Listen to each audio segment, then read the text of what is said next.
going to go back to the cart and get food. And, like, fill up a sack full of the fish rations. I'm gonna do like a quick look over to see how well off this bear is. Well, she definitely looks like she's in really good shape. And as she's sitting there, you see her while she's just like in the middle of this conversation, she just reaches a pot and just like pulls out an entire bamboo tree and just starts chewing on it and eating it. Alright. As I pass the party, I will update them that Kieran seems to be making friends with it.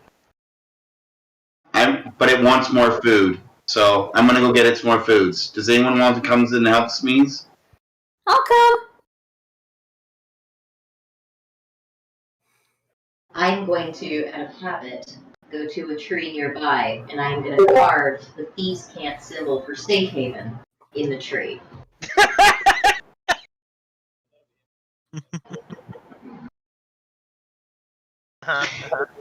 Well, I am...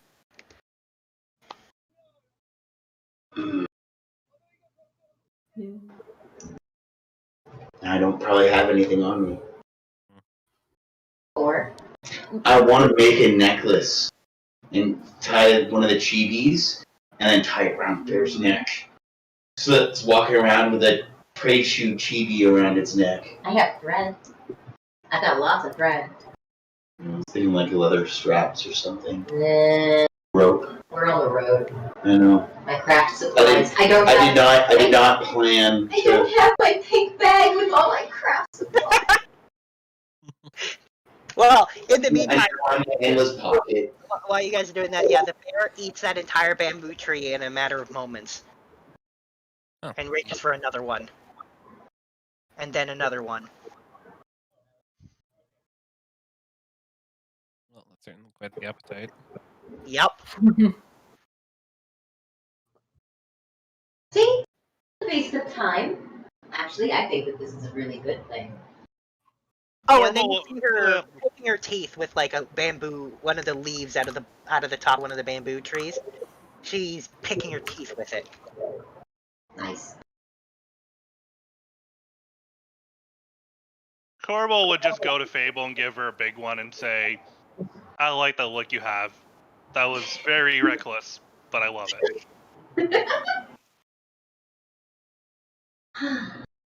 That felt better. That felt good. Okay.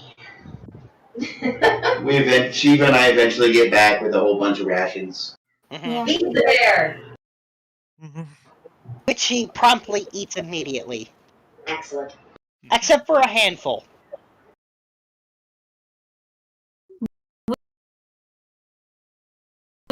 She just leaves like a little bit left over, which she's taking with her. Okay. She kind of just gets up and starts walking away, and she says, "Now leave." Yeah. Okay. But we will be back. We made bear friends. We did make bear friends. And I can't think of a safer place to hide when shit hits the fan. Every thief in the continent who happens to run past there is going to die. Yes.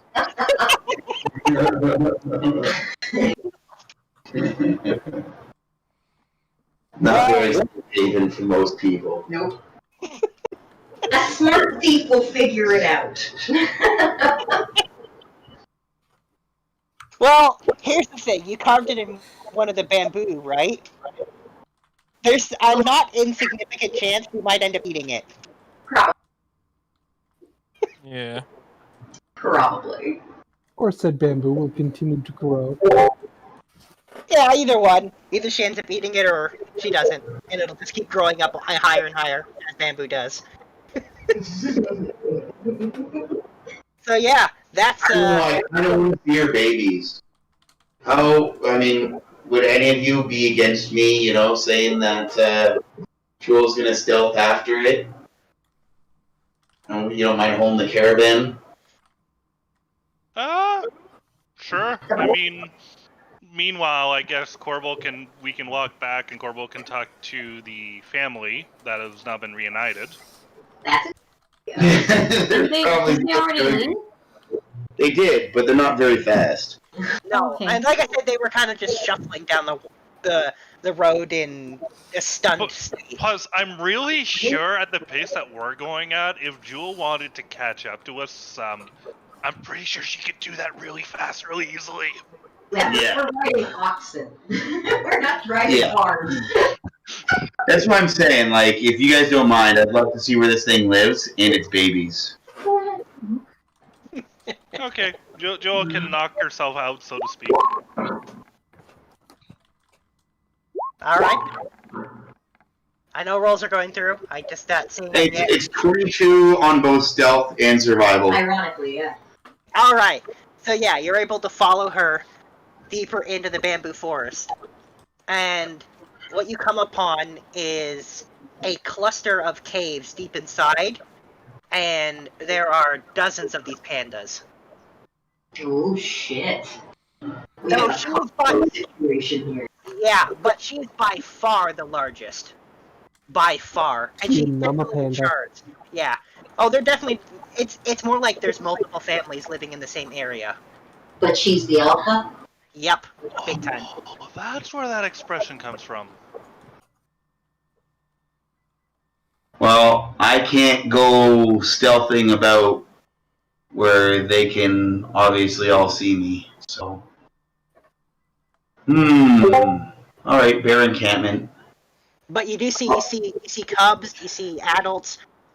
But yeah, none of them are even close to as big as she is. She's the matriarch. She is.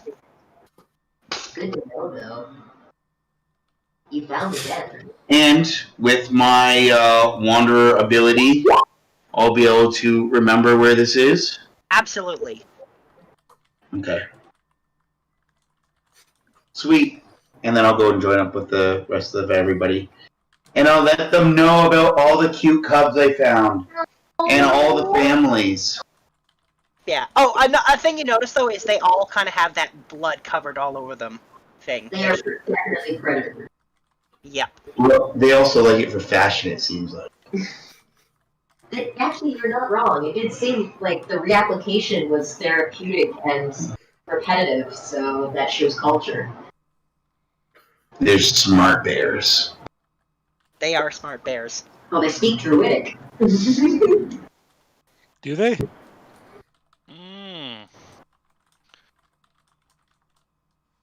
She especially happens to be quite old and smart.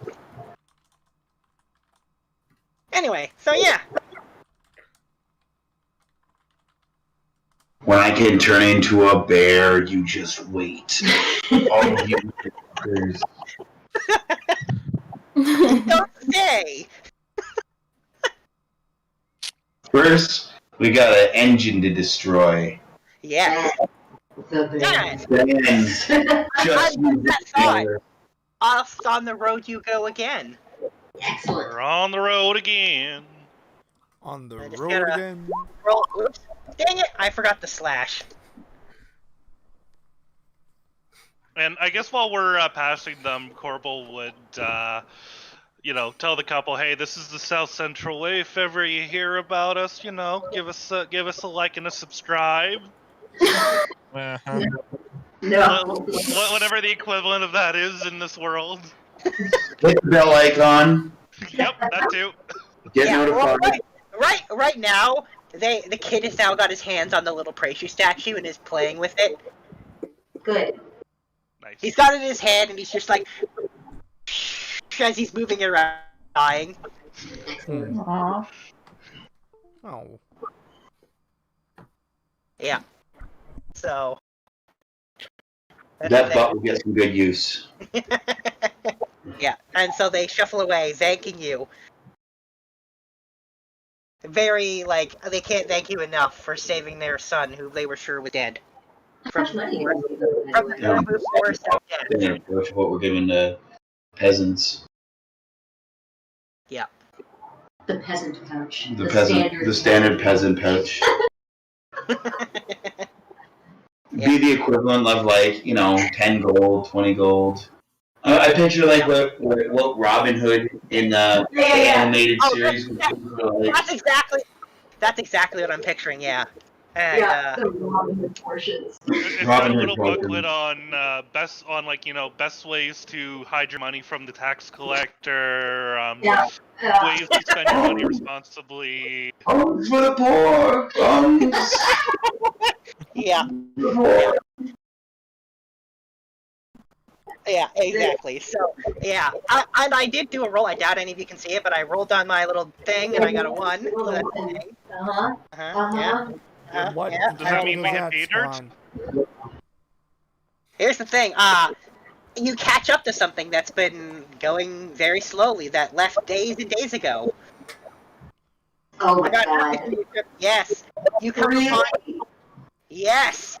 Coming up ahead of you on the road, you see the shipment of adamantine ingots.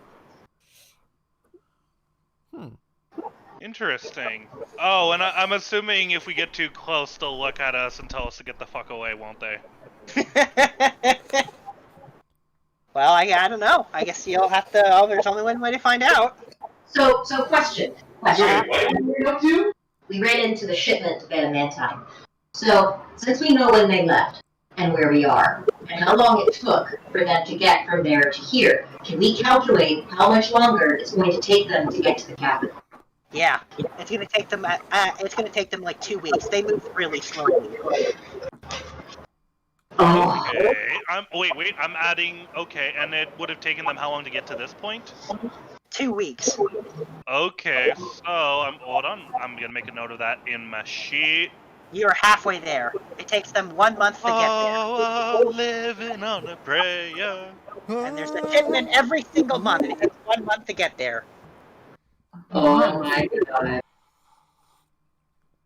Oh no, that's no magic sheet. I need to put the note on. Should we disrupt?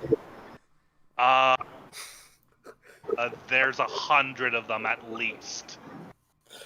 Yeah, you also see the tank they use to guard their shipments. The adamantine tank. Ooh. Above table me is going, what kind of tank? Is it a big tank? Is it a small tank? Is it a thick tank? How thick? Oh god.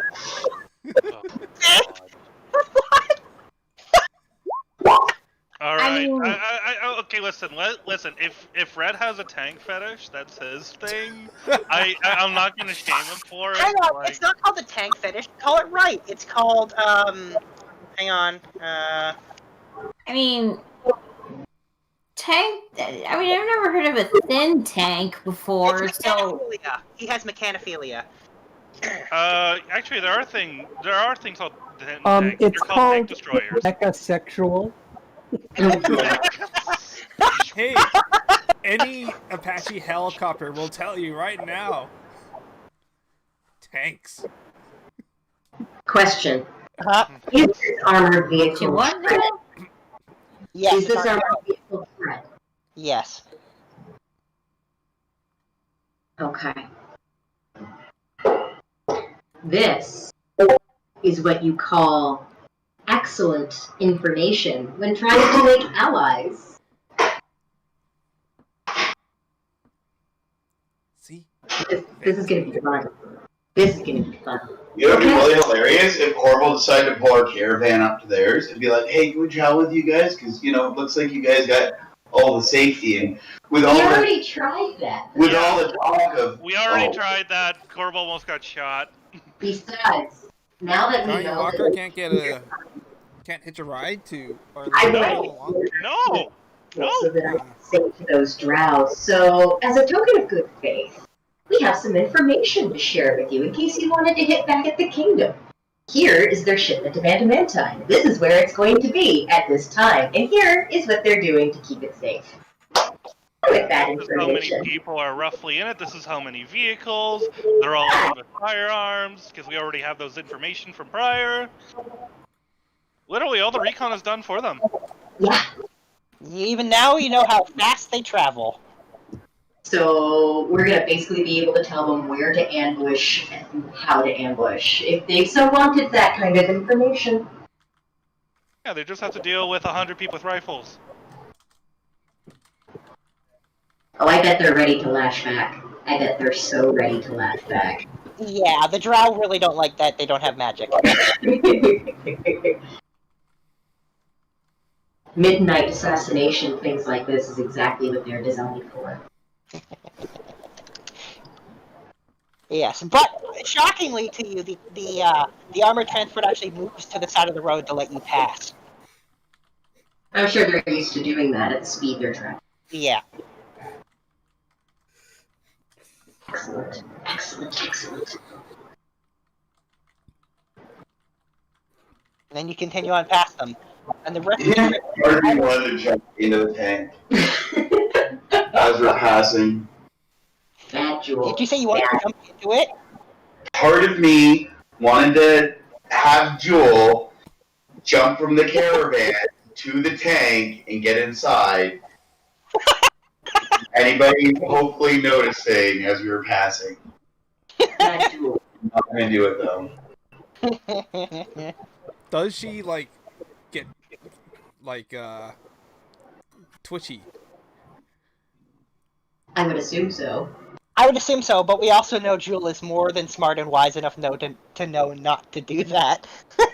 Keith will still anyway give her a hug to try to distract her. I just want to see what's inside. We'll see I'm it so when curious. it's marked, not when it's full of people who may get angry. I'm so curious. Alrighty, well, you're able to. The rest of the trip to where you're going is very uneventful. You don't see anybody else. Okay. Sweet. Yep. So when we get to the, at least I'm assuming close to the entrance to the Underdark, it's probably not right off the side of the road. No, it's a day's travel down the side path, and you know it's another mine that they dug deep enough to actually pop in there. Is it an active? Oh, it's active.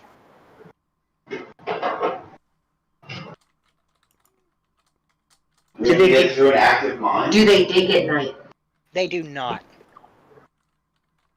Does the Siffelden know an other way to get in? He says this is the only way in. There's a solid layer of that adamantine all the way along the entire surface of the continent. They were completely separated before the humans dug it out. So we have to wait till night. You gotta wait till night, yeah. But he's been through it, so he knows how to get back. All he can think about since he got grabbed is the exact way back. So what time is it now? It's early afternoon. Well then, I guess we better set up camp.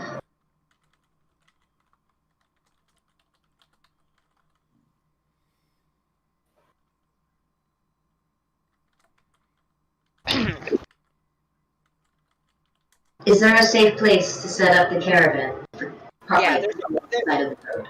Yeah, there's a pretty dense forest nearby. Too dense for it to make it worth for them trying to do anything. But if you make the effort, you can get your carts through there. Just. Okay, I'm thinking we might also want to try to hide their caravans. I agree. Because most people expect us to set up camps and moves the next days. Whereas we don't know how long we're going to be. So we just camouflage the carts. Foliage, camouflage the cots. Just make sure that we stay as silent and hidden, no campfires. Or at least as few as possible. Well, no bonfires. That's for sure. Campfire's fine, so we just put some, again, once we're into the wooded area. Yeah. And it's pretty dense. Like I said, you barely get the things through, and that's with you guys trying to do it. No one's gonna stumble through this forest with a wagon. How many days is it going to take to get to the people in the Underdark? So Merpip tells you that his people are 3 days down once you get into it proper, and from his people, it's 2 days to get to the kobolds and 3 days to get to the drow, and they're on either opposite directions from his people.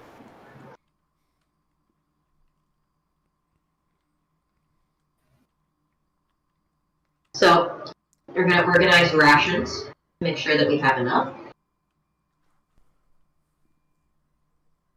And Teslin gets herself set up to watch over the campsite. Yep.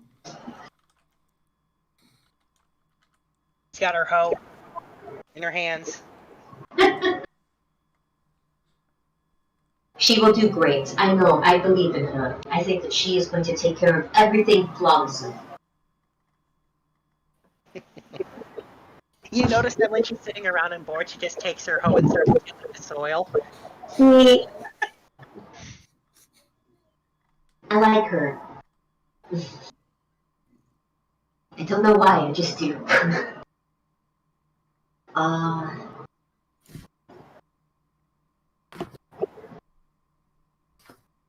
The night before the mine clears out and before we go, that night, Fable's gonna look at the sky as much as possible. I get that. I totally understand that. How far are we from the mining camp? Let's say a couple hours from it. A nice safe distance away. Hmm.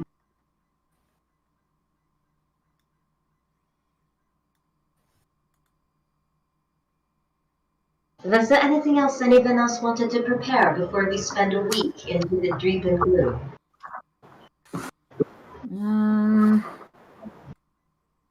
I'm good. Yeah, I'm sure you are. All set. Corbel's just gonna gaze up at the night sky with Fable. Okay, there we go. Alright, so here's what Wow, I that was will really say. drawn out. Yeah, it was. But here's what I would say. You guys will have that the rest of that afternoon and the evening. So if there is an RP people want to do, I think this is an opportunity where if you don't have anything now and you can't think of anything, but you want to just have a conversation about something, either talk to Teslin or Merpip or whatever, talk about what's going on, this might be that time. And we could do it right now if anyone has anything. I have a question. Uh-huh. Something that Kopaka brought up last week. Did you? You said that Teslin was having trouble being intimidating, right? Yes. Do you guys need her to be intimidating? Well, it No. wouldn't hurt. It wouldn't hurt to have that as a skill. I mean, No, people should be able to be themselves. but when She's the time nice does herself. come up, if she needs to defend herself, Oh, I don't think that will be a problem. She just won't be scary when she does it. I think we have the intimidation thing covered. It's more the muscle category we need covered, and she's doing that. Okay.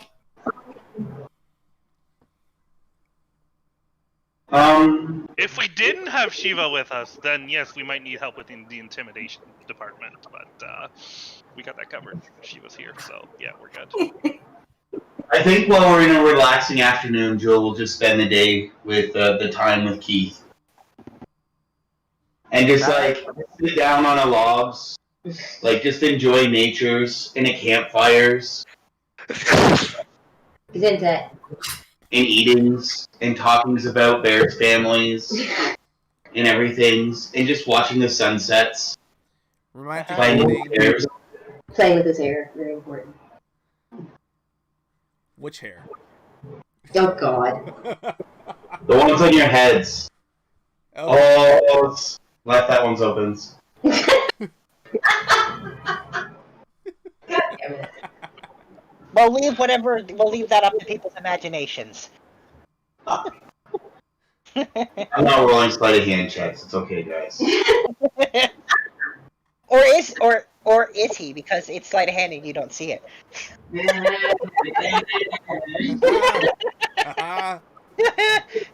Anyway, yeah. Anyone else have anything? Now would be the time.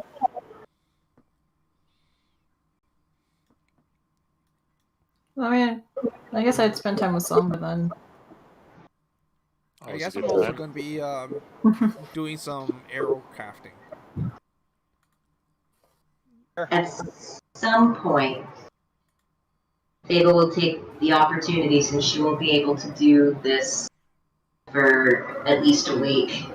She's gonna play her violin to the moon, because she won't be able to play any music when she's down there.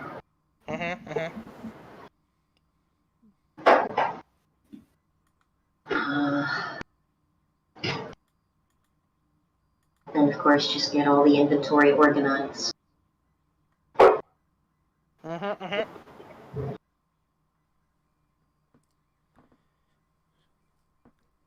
gonna ask the Sybilbin what the leaders of each of the 3 nations are like.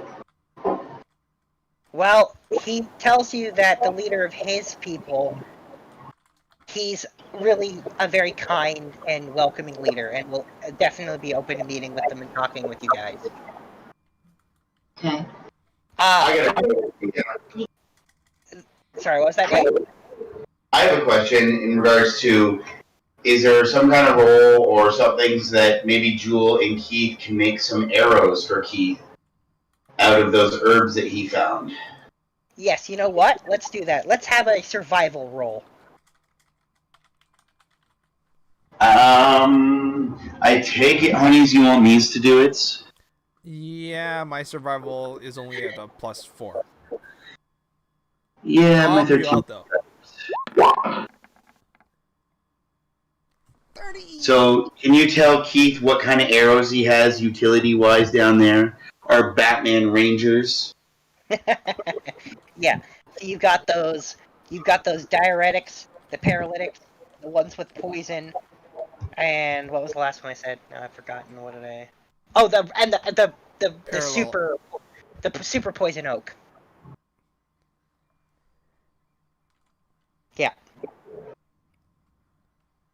Well, I think we're going to try and make paralytic. That probably seems good. Poison oak and diuretic. Basically, just use the 30 pounds of stuff to make stuff. Well, I thought the poison oak we could make into like a powder to put like on the end of an arrow, and like it hits somebody and then it poofs up smoke everywhere. Ooh, good idea, honey. Well, that's We pretty use nasty. eggshells for yeah. arrows. Yeah, we just yeah. use eggshells and then we can make it like that. Oh, that's what something I should do. Fuck. Now that I think about it. All right, what you got?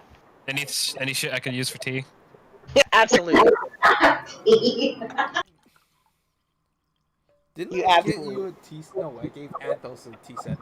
Yes, you gave him the most. He gave him the most. You gave him elf tourist gift basket. It was so hilarious. Yeah. So yes, there are plenty of things to make tea with. You know what you're looking for. Yep.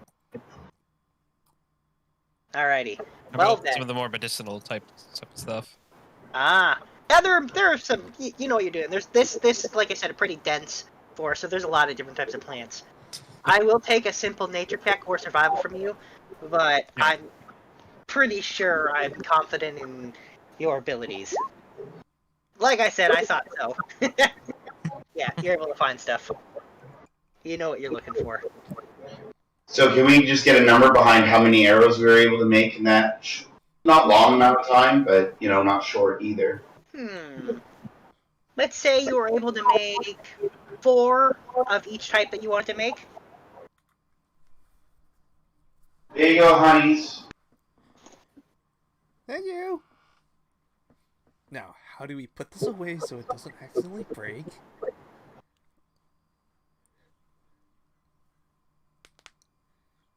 Alrighty. Well then, if that's all, we'll go ahead and move right to the evening, where you guys go in. Just real quick, because you got a little sidetracked. You told me the Sybilbin leader. Oh, right, sorry, yes, the Sybilbin leader is very kind and welcoming and opening and will 100% meet with you and talk with you. The Kobold leader is a little more, let's say, hardline on the things he believes in, and as long as you don't piss him off, you'll probably be okay. How do you get on his good side? He says, well, he's a sucker for a good drink. Or so I've heard. Good to know. That goes into the bag.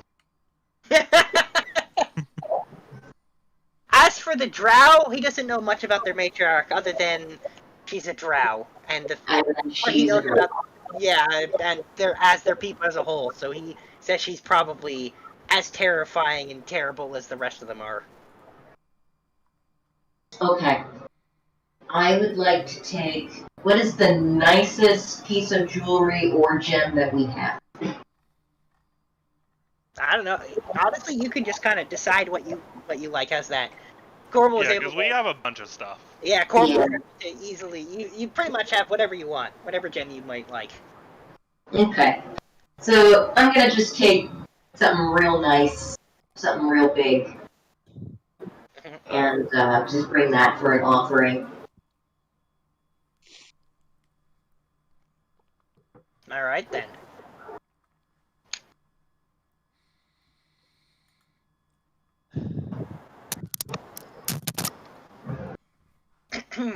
Alright, well, if there's nothing else, we're gonna go ahead and skip to your infiltration. Which means I will want stealth rolls from everyone as you sneak through the camp. Which is now... Yeah, the camp is now 8 hours is sleeping, minus a handful of guards. I am going to ask Honey I'm if happy he with wants that. to pass out a trace for the group. Can't. Well, that would be magic. Oh yeah, no magic. I do wish I could. Oh, jeez. I'm still asking that and being like, oh, right. Well, if you did, it was going to be. Did it do it? No. Oh. Alright. Sorry, honey. My dear, is Lucky. That 6 was a luck. I 11 know was a luck. okay. I don't want a low roll in the Underdark. That's not Oh, very wait, no, a we lot of roll. Good thing there's some of you that are getting very good rolls to balance out the rest of you that are getting some pretty not so great rolls. Well, I do have I, proficiency and stuff. It's just, I'm pretty sure the rogues are carrying this group in terms of stealth rolls. But there, and not also doing don't too forget bad. Cadence. Cadence got a 25 as well. Also, yeah. No, you guys don't walk that ways. You walk this ways. No, on the balls of your feet. No, don't Walk take that. this way. Talk this way. Somehow, despite the fact that half of you sound like a bull in a china shop, you make it through without getting seen. You sneak past the guards, who aren't really paying that much attention because no one has ever tried to go into the mine. Not once, not ever. So, That's funny. Yep. No one's tried to sneak in. So they just have the guards. They're guarding... What they're guarding, they're paying all their attention is on the adamantine they've taken out. They're not watching going in. Ugh, how dusty is everything? Oh, it's pretty dusty and dirty in there. Yeah. It also I wonder smells... if we could snag some adamantine on our way out. It also smells like sweat. No. Smells like It what? does. I heard him. Smells like sweat. I mean, this place would have been excavated by sweaty miners. I'm not surprised. And Corbel remembers vividly seeing the equipment they use that has a lot of heat. So yeah, it's still warm in there. Let's Oh, we get should that. definitely sabotage some of the equipment.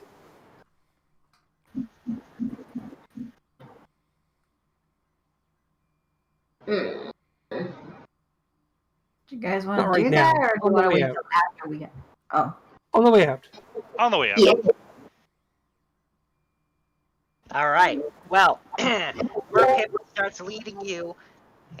As he's going along, he's like, I remember this. I know where to go. Because he reiterates he spent the entire time since he's been captured playing over the path they took him out of his home.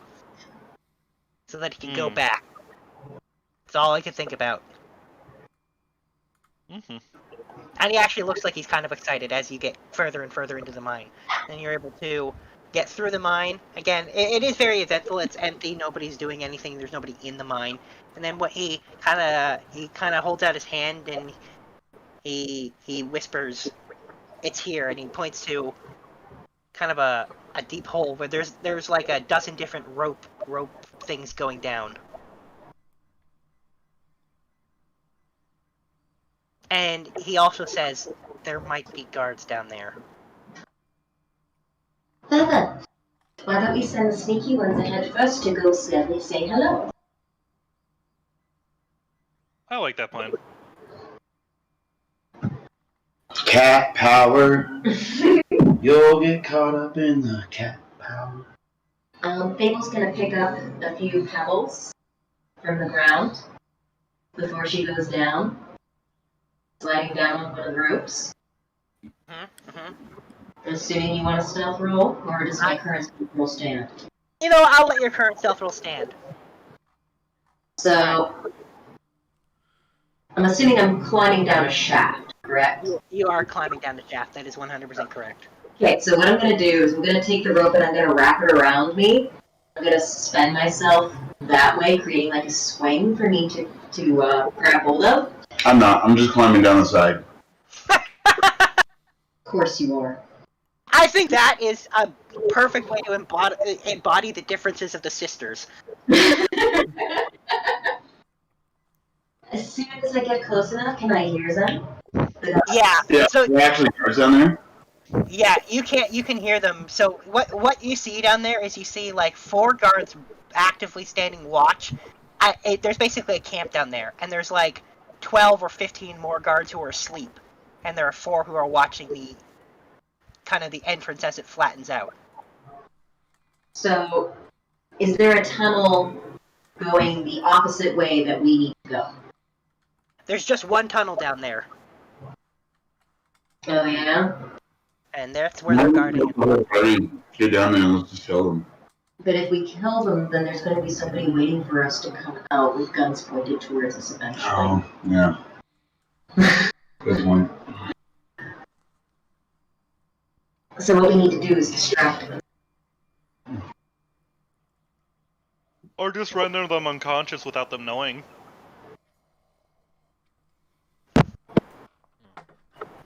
How bored do Hate these guys people look? might have some Oh, they arrows look on really it. bored. Like one of them every once in a while lets out a whistle. One of them has like a handful of tiny stones that he's just tossing from time to time. They're Oh boy. Okay. Time to go work. Alright. Fable is going to touch ground, and she's going to make a point of making noise. Just enough so that they can hear her, and she's going to whimper, and she's going to say, "Oh my god, can you help me?" And they all turn and approach you, and one of them says, "Halt! How did you get here?" I almost fell. I almost broke my neck. Can you believe it? And then she starts to rub her neck in front of them and just kind of like start to reveal a little bit to get their attention. Cleavage. And one of them says, "What were you doing in the mine?" One of your friends up there sent me down for you to have a good time. Sorry, I had to say it. Was that the gist of it? Pretty much. Uh-huh. I will take a deception roll from you on that. Excellent. Let me know when all 4 of them are like just right around me. All 4 of them are around you now. Yeah? Okay, hold on a second. Let me give you that deception roll. How's that? That's a pretty good deception roll. One of them nudges the other one. It's like, I bet it was Steve. It's always Steve. So, I'm going to tell them, though, playfully that They may not believe it, but I'm a little shy, so if they like to go where it's a little more dark, then we can start to party. Alrighty. I do party. So Alright. I'll just where they lead me to a nice dark corner off to the side. Hang on, I'm rolling wisdom for these guys. See if any of them are smart enough to know, or like are able to keep their heads enough to not abandon their post for this. Nope. That's Nope. very telling. They So, see yeah. pretty cat girl. They're going for pretty cat girl. Yeah, they're not gonna pass up on Steve's gift. So they totally take Fable to a tent that's that's kind of off on the side a bit in the dark. As soon as they do, I'm going to take Mr. Cuddles, and I'm going to hold my breath, and I'm going to squeeze the stuffed animal, and I'm going to put them all to sleep. Can I self-actor so I can draw dicks on all their faces? Yes. Hey, that one's getting puppy ears and a puppy face. That one's getting a kitty face. That one's getting a piggy face, and that one's getting a rabbit face. Raccoon face. And while my sister is doing that, I am going to go tell everyone else up top that the coast is clear. And I want to put their hands on each other's junk. Always put hands on junk. Gotta stay on. Now they won't hear, but of course. Well, they'll either learn something about themselves, or they'll never speak of it again. Well, here's the thing. Here's what's going to happen. One of them is going to talk to Steve, and Steve's going to say, "What are you talking about? I didn't send anyone down there." And they're all going to go, "Did we hallucinate that?" And then there's the whole, they wake up with their hands on each other's junk. Yeah. No one's going to speak of it at all. They'll either learn something about themselves, or they'll never speak of it again. They're never going to speak of it again. So yes, Fable's going to come up, and she's going to... Except for that one guard who definitely doesn't speak of it, but feels that something has awakened inside. Oh, Yeah. dear. Like that one. Oh dear, this fanfic is already writing itself, isn't it? I'll have to schedule my time for that Curtains RP right now. Oh, This is why I have that thing set up. No, first. exactly, in the box. I approve this. The box. Hey, what if I'm in the box? How am I supposed to DM? You can DM in the from the box. Aww. Well, fine. Here's some We're bacon. having fun. Sorry, they got bacons in the box, DMs. I do like bacon. But yes, Fable will climb back up while her sister is drawing things on their faces and putting their hands on each other's junk. And Fable will poke her head up with her ears very perky and her tail swishing with a very proud of herself smile on her face. And just tell everyone that the coast is clear now. High Good five. job, Fable. Fable will take the high five. Where's Alright. Is she? Jewel is currently expressing herself creatively. I wonder how many of them are going to have drawings in covered areas. You and I both know the answer to that is all of them. Now come along, brother. Yes. So everyone just instinctually knows what Jules doing and can just picture it in their head, crystal clear, what's happening right now. And you all sneak through the sleeping camp and actually into the Underdark. Hmm. With Merpip running his hand along the stone wall, the cave wall. They're just lucky I don't have my pocket of goodness. So I can include like extra sex toys and Yeah. Oh my god. Merpip's running his hand along the stone, and he's got a smile on his face. And he says, "It's good to be back." Fable will brush past Corbel but say out loud, "It does feel nice to have a home and to come back to it, doesn't it?" He says, "There is nothing better." Corbo will smile. Anyway, lead the way, my dear. And he says, I will. And he slowly starts to lead the way. And as he's leading, you can see him kind of looking down tunnels and taking the right way. And you see that, like I said, they have set up very simple lights. Nothing, not that they need it, but more to discourage certain things that really dislike all light completely. That's fair. Yeah. Basically creating roads, so to speak. And he's taking you down these, and he says, I doubt we'll see anything. My people keep this area pretty heavily patrolled, so we're not likely to encounter anything dangerous. Still, just to be safe, marching order, I would like people with very strong perceptions at the front and the back. Yep. Corbo shall be at That's the the people who front. can actually see in the dark. Yeah, that would be helpful, my dear. Yeah, Mr. 120 feet of dark vision. Yeah, I'm here. I'm just gonna walk next to So I may be in the middle, because my passive perception is 9. You You're also a don't have human. dark vision. Yeah, so... There's dark vision, but my Yes. Can I hold on to Jules' tail? Jules is not No. leaving your side. You are not pulling my tails. I'm just holding on so he can guide me. Because Jewel has some of the best perception on the group, she has a very, very important mission of keeping an eye on you. So she is not leaving your side. Okay, hold on. What if, like, there was, like, a safety rope or something, like, tied around Jewel with, like a piece of rope, and then Keith could just hold on to the rope? I don't think that we need to worry about Jewel not keeping her hands on Keith. I think that we have...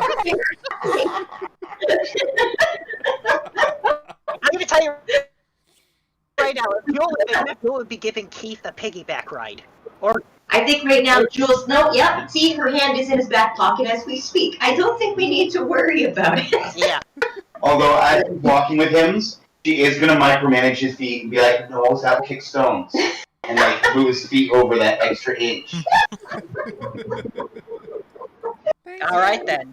And I give him advantage on stealth. Yes. Yes. Yes. Amazing. Amazing. You managed to now nag to advantage. That is the best wife move I've ever seen in Dungeons and Dragons. You have literally just nagged someone to get advantage. Yeah. I didn't really need stealth rolls because, like I said, this area's actually got some lighting to it, and it's safe and it's an uneventful 2 days as you travel to his people. In fact, Sombra, I think it would be best if you take the back, because the Syphilbin is looking at where we're going. If you wouldn't mind watching to make sure that there's no one following us.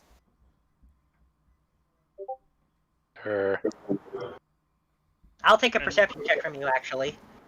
Okay, and then... Perception. I don't expect much. I don't have very good rolls on this. He nailed it. Can I help him? Well, yes, you can. Here you go, sweetie. I gave you advantage. Nice. Yeah, you can roll that again. Try again. Yeah. That's better. That's much better. That's awesome. That's a lot better. And actually, you do see somebody following you. Who is You it? see, Oh boy. it's a deep gnome. Is it? Yep. Does I'm tell gonna him. call him out. To the gnome or to us? Well, I'm gonna let everyone know that there's someone following us. Excellent. That's important. I knew it. I fucking knew it. That was in character. Well, you got me. So yes. So yeah. The gnome does kind of, it's just kind of watching you guys. Is he doing anything? Nope. Just watching. Just rubbing one out. Fable will look at. Oh, go ahead. Go ahead. Corbel, after getting the hand, I'm assuming I'd be getting the hand signals from Fable or Jewel or whatnot. Corbel would just tap Snifflebin in the front shoulder, and then whisper in his ear, "There's a Snifflebin behind us." And he says, "Oh, I'm sure it's fine. It's probably just one of our scouts. Curious. They undoubtedly saw me, so I wouldn't be worried." Do we want to make contact? He says, "Oh, if you tried to go any closer, they'd run away." What about you, though? Me too. They're not supposed to be seen.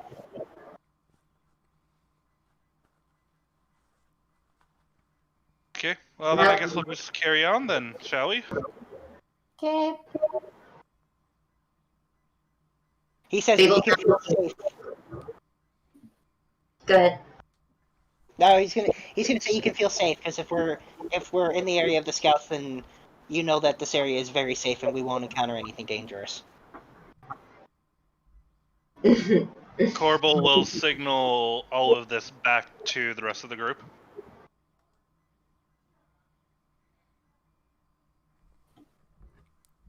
I don't believe him. So we're moving forward? Do you want to roll insight? No, I don't. It's not like that. Here's the thing. We saw his scout. So, for people that are not supposed to be seen, and for that to be the reliability that means that we are safe, I am not very as convinced in their skills as I was previously. Here's the thing. That I did a little GM roll for that guy, and he rolled a 2 on his stealth. Yeah. So I probably would have seen him. Maybe it's a rookie. Maybe it's a rookie. Yeah, you would have seen him with the 10. He would have, yeah. Even with his bonus, he was below a 10. He rolled really, really badly. It's a rookie. No, it's just a really, really bad roll. Fable pulls out one of her daggers and she smiles half cocked and says, I'm almost tempted to go check see how his other skills fare. Now, no. We're here on a diplomatic mission. I know. I'm just having fun. We'll do it after. Maybe not after. Who knows? They might have some good cupcakes down here.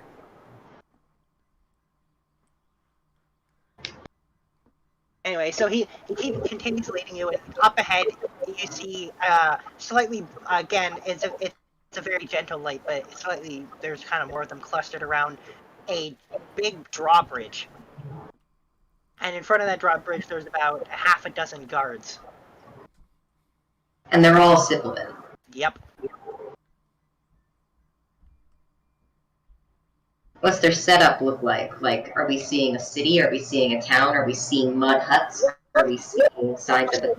What you're seeing right now is a gigantic stone wall, and the only way through to reach it across a huge chasm is this big ass drawbridge.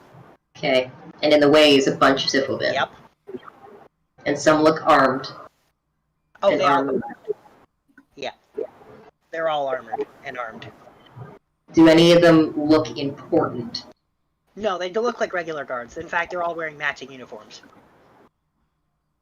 Except for that guy that's wearing a shirt that says I'm stupid. Corporal will, as we approach, Corporal will wave hi. That makes sense. Because, you know, I bet they're used to waving to each other now. Yeah. You see Merpip take his hand out, and he does do a little bit of a wave.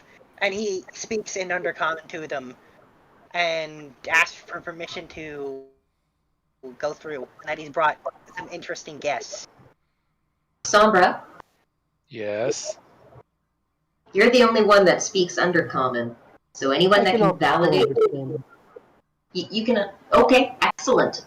Yeah, So if you don't mind paying attention, just to help validate so that we're not getting, you know. Screwed. Alright, well, I understand. Double cross. What's he saying? So yeah, he says that after he says that he brought interesting guests and if he asked for passage, one of the guards asks who they are, and he says people from.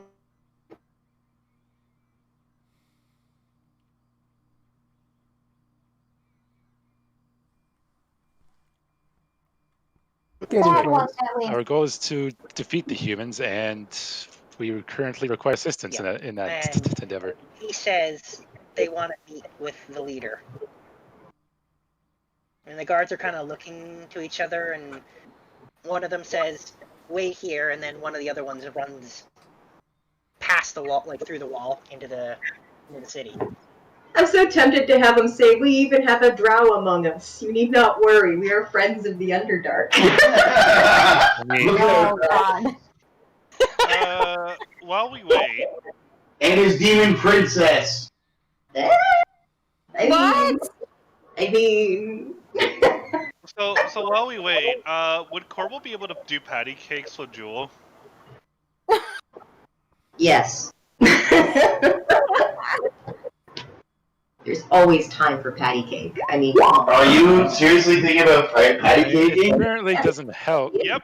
Yeah. I mean, it certainly doesn't hurt that I do look like one in this case. No, it really does. And, you know, all the abilities that go with it. Like, All right. 20 feet of dark vision. So below a 15, she reluctantly patty cakes because she's unable to restrain herself.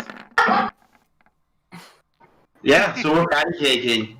Shrugs. Okay, it's patty cakes. And DM, let me know what an 11 for sleight of hand gets me in terms of patty caking. It's not great. It's not great. I'll say that much. Yeah, it doesn't really work out. You're having trouble with it. It's almost like you've forgotten how to patty cake properly. That's sad. That's super sad.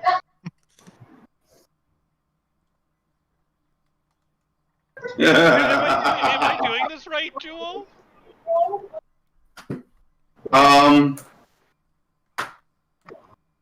Smile and nod and deception.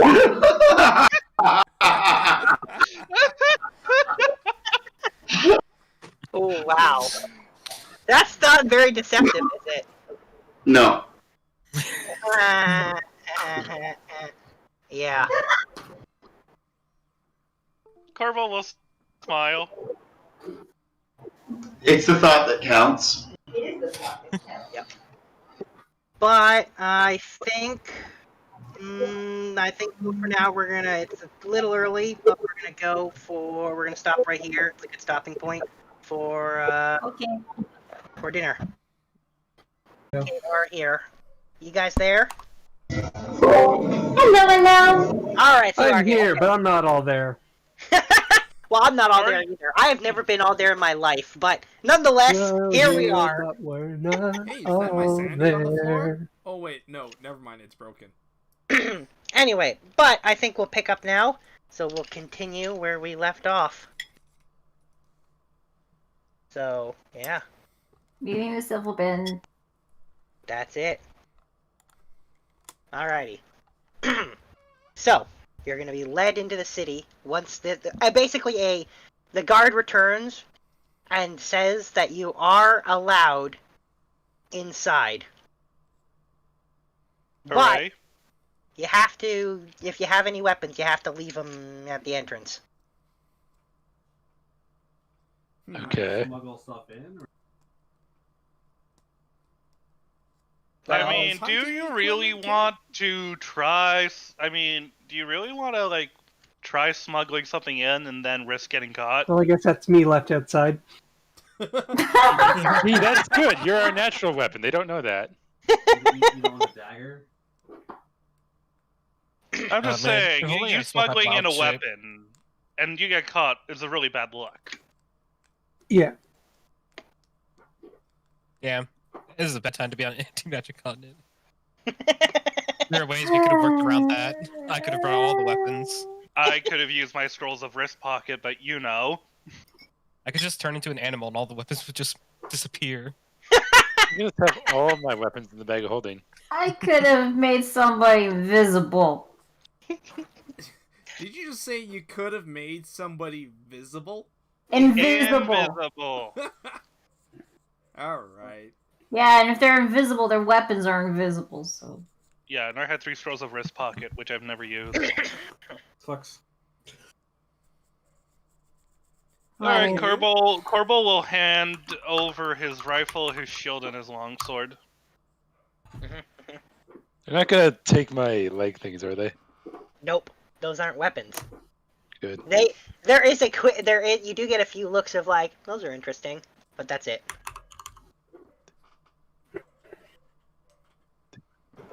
Damn right they're interesting. My brother made them. He did indeed. So yes, you drop your weapons at the gate. They'll be returned to you when you leave. And then you're led by a guard. And you're led through this town made of stone. Actually, I think I passed my quarterstaff as a walking stick. Yeah, they're not good. I'm not gonna lie, Looney. I would remove all obvious weapons. But I would keep my hairpin and my stuffed animal with me. Well, again, they're not suspecting those to be weapons, so... Nobody suspects a stuffed animal. Nobody suspects you. But yeah, I'm definitely...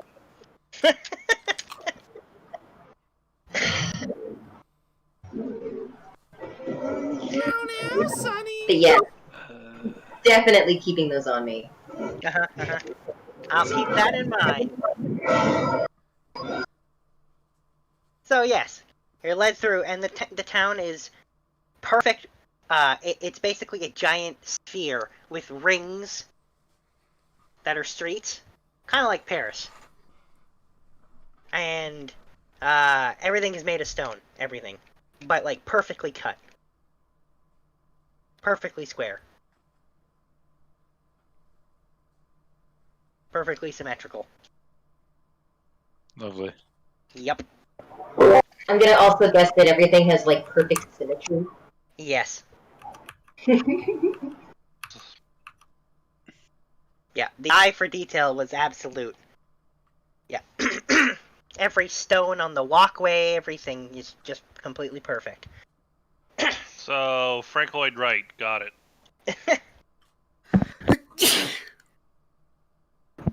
So you're led down, basically ring by ring, into the center, where there's a large stone castle. And when you get there, there are guards outside, just like there were guards at the drawbridge. And again, you notice that at the center of the ring, around this castle again, is a giant, massive, just pit. Going down endlessly. Far below, farther than you can see. And the only way across it is a drawbridge. Farther than the eye can see. Yep.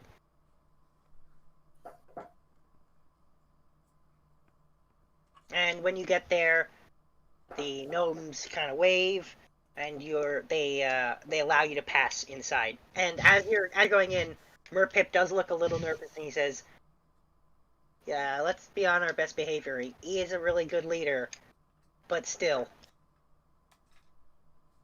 just in case." When are we ever on our best behavior?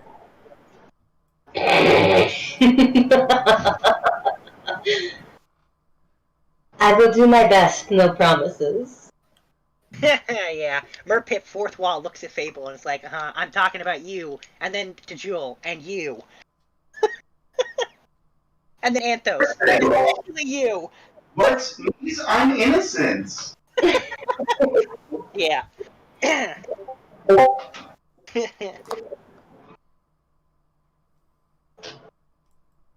So yeah, You're led inside, and again, everything is perfect. Perfect stone.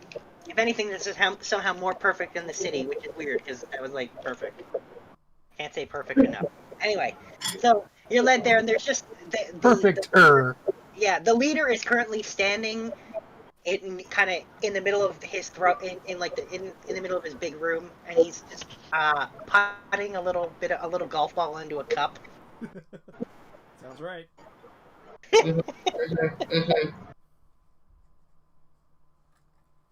Well, I mean, let's face it. As a short person, you got to work on your short game. Yeah. And the one of the things you notice about him is he's a little bit taller than the average Zifflebin. So he's more like dwarf height. That's something he's got going for him. And he has a ridiculously sparkly belt. Like, sparkle. Covered in diamonds. Just sparkly as all. Like, are we talking like WrestleMania kind of belt here? Like, sparklier. Oh my god. Yeah. It's very eye-catching. Diamonds. Belt of eye-catching. Why are you tempting the cats with sparkly things? I mean, I do kind of want to run up and bat at it. And when you get there, he just turns to you and he's like, "Oh, these are the visitors." And he just walks up to... What language is he speaking? He's speaking Common. What? Yep. He's that's well-educated. Yes, he is. Wow. Huh. Okay. He made a point to learn Common in the last little while since the humans dug up. He's learned their language. Smart. He is a smart guy. So, he's gonna reach out to...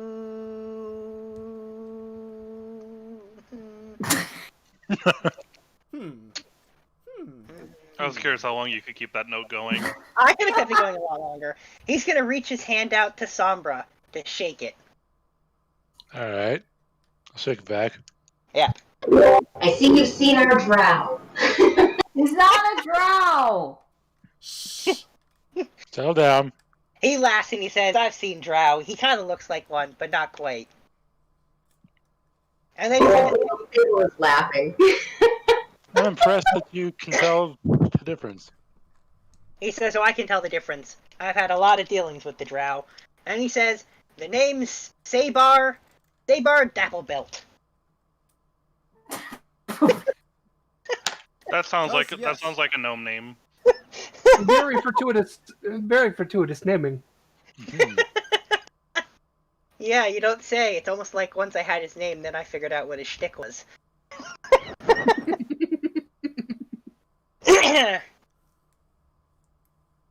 Anyway, so yeah, he's pretty casual. Good. Yeah. And he welcomes you. I trust you've been informed why we're here? Says, "I was told that you're planning on getting rid of those humans, right? And bringing the magic back?" That is correct. We very much desire to have the magic restored to this land. He says, "Oh boy, so do we. Doesn't feel right." Ugh. Yeah, you're telling me. We also want to kick that guy's ass. And he's gonna look to Cadence and say, "Which guy?" Oh, you know the guy. The guy in charge of it all. That guy.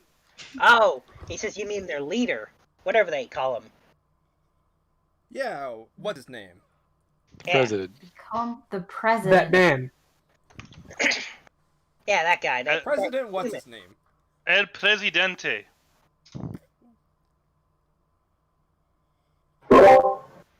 Fable and Jewel are staying uncharacteristically quiet when this conversation comes up. His name is Faust, by the way. He says, "Oh, it's good to know his name, but I don't really care what he calls himself. I just call him that jerk." Actually, that's pretty apt.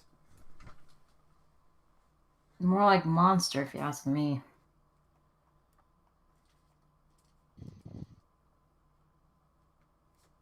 Yeah, we each have very personal reasons to hate him. He says, "Well, don't let that get in cloud your mind, you know. Clear heads are the way to win." And then he sinks his little putt. Nice. Wait, he's golfing? Yes. Yeah, that's what I said he was doing before. He's mini Oh, putting. sorry, I didn't catch that. Yes, he's doing little putting in his room. He's mini putting in his room. Yeah. What are you playing? And he says, "I don't know. I don't really have a name for it. I just kind of do it. I like it." Oh. Sorry, my brain went to, was it Carlin or, no, it was Robin Williams' stand-up bit about golf. I don't know what that is, but I'm going to look that up later. Anyway, so he tells you... Fuck no! 18 times! So, he looks to you and he basically says, "So you're here to tell us how you're going to get rid of the humans?" Well, if you're also interested, I'm wondering whether or not you'd be interested in joining us on our little adventure to overthrow the tyrannical government. He says, "So you want us to deal with the humans?" Not that we're saying you deal with it, we're saying that we're going to deal with it, but if you want to come and join us. We're basically gathering allies for a potential fight. Actually, it's not potential, it's inevitable.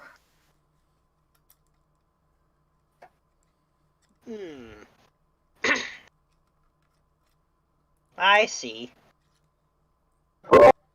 Not only have they taken away your magic, but you obviously know that they are digging deeper and deeper into your territory every day, and that they take your people without consequence or mercy. He says, "Well, they certainly do that, yes." So why don't you like a chance to get it back at them? This is your days to wins. He says, "Well, that does sound like a good idea." Yeah, back in the Central Island, he's kind of dicked everybody over there, and then he decided to dick everybody over there. So, yeah, we want to kind of stop all that dicking. We already have the dragon people of the land, and we're collecting the people of the sea. To have the people of the dark underneath would also be a great asset.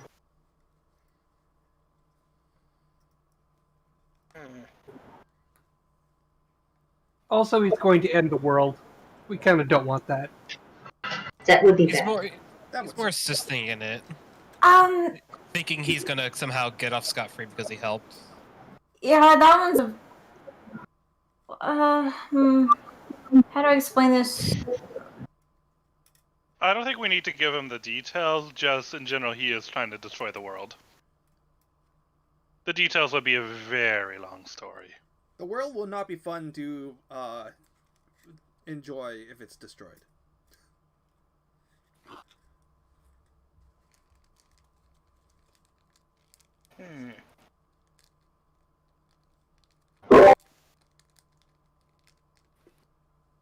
He says, "Well, if that's true, that's probably something we should care about." I know it's difficult down here to imagine a world above, or to even find the importance in it. But once they're bored of up there, it won't be long before they come down here. He says, "I almost want to let them try." Come a cup that cannot be filled. Oh, don't you know? They already have mining camps. Just right over theirs. And he says, They're already down here. he says, oh, we know, but even if they were to wipe us out, I'd almost want to leave them to the mind flayers if they did. But then what fun would that be for you? He says, well, it wouldn't be very much fun, no. No, it would not. As vindicating as it would feel, vindication always feels better when you get to witness it. You know, being alive. Yeah, breathing is nice. No, it's not. Oh, hush you.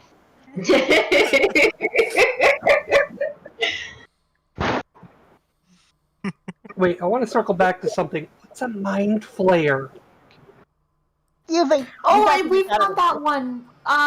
When we fought against Sodcast and there was a mind flare, the thing with the tentacles. The thing that created that wall of force that Mecha, face planted into? Oh, what are those? Yeah, that one got away.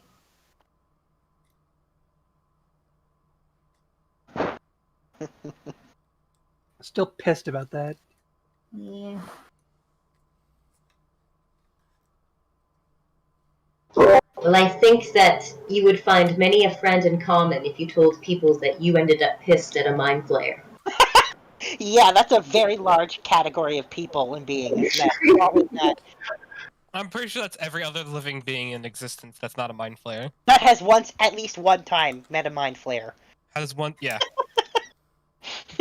So, yeah, anyway, so he says, luckily, even though their magic is gone, they've managed to hold the mind flayers back, because the mind flayers are affected when they come here, too. They lose control of their minions, and they can't enslave anybody. So they become useless. They become pretty useless. But they can still, suck people's brains, right?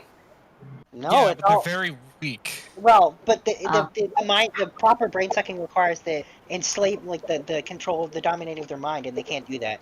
Meanwhile, if their slaves break free, they'll probably just turn around and either stab them to death or run away. Yeah, mind flayers aren't physically powerful. They're No. They're just So, they're just very powerful, psychic beings. However, under these circumstances, I think it's best that we leave them out of this and deal with this ourselves. He says that probably is a good idea. Yes, let's literally and figuratively leave them in the dock for now. In the meantime, we would very much like your help in finding the cooperation of your more peaceful fellows, such as we put our kobolds as well as drow. He says, oh, I don't know about the drow. We're not at active war with them or anything. Right now, anyway. Yes. And what of the Duergar? He says, there aren't any around here. Thankfully. We don't really like them either. No, they're awful evil. They're pretty evil. Yes, but someone who's lawful evil can be convinced of acting in a certain way because you convince them it's wrong or You incorrect. literally cannot influence them in any way. I would fear they'd be very much like the mind flayer problem. They're literally, their mind is as solid as stone, pretty much. There's no persuading those guys. But They will stab you in the back nice, though. they are good at that. They are very good at that. Yep. Is there a message that you can send ahead to the drow to let them know that we are coming, and for what purpose, so that we don't, drop in unannounced? He says, I can try. And he looks around and he's like, and he turns to one of his guards and he says, go get a messenger. And he says, and prepare the funeral rites just in case. Oh. And I am just making assumptions here, but do we need this kind of, concern when interacting with the kobolds, or are they more mild-tempered as yourself? He says, they should be willing to hear you out. I can give you a letter. That should get you in the door. What did I prepare for him again? What was it that he liked? Drinks. Really good drinks. That's right. I brought him booze. Was it the tequila or the pork crunch? We brought, well, we don't want to knock him out. So tequila. I think he likes the color he is. Acid water. But we did bring some nice wine, and we brought some, yes, acid water. Sorry, LSD water, maybe? Yeah. So, but when you offer him the drinks, he's very excited. He does not wait. He doesn't have anybody test it or check it. He just takes a swig. Wait, you mean the Kopaka beer? This guy, yeah. Oh, right, yeah. You're not offering it to this guy. What am I saying? Yeah. But isn't this Syphilbin guy the guy that likes alcohol? No, I asked about the kobold. What did he like? And it was alcohol. Was the answer. Yeah. So I thought you were offering it to this guy too. Well, I mean, we could give him some. I think I got so much of that acid water. He can have all the acid water he wants. Well, like I said, just takes a swig. He's not worried. Yeah, that'll put him in a good mood all day. And he immediately goes, I don't know what's in this water, but it's pretty good. Does his pupils dilate? Yes, they do dilate. That's gotta be so fucked up because he's from the Underdark. They're already big as fuck. Yeah. Now he looks like he has owl eyes.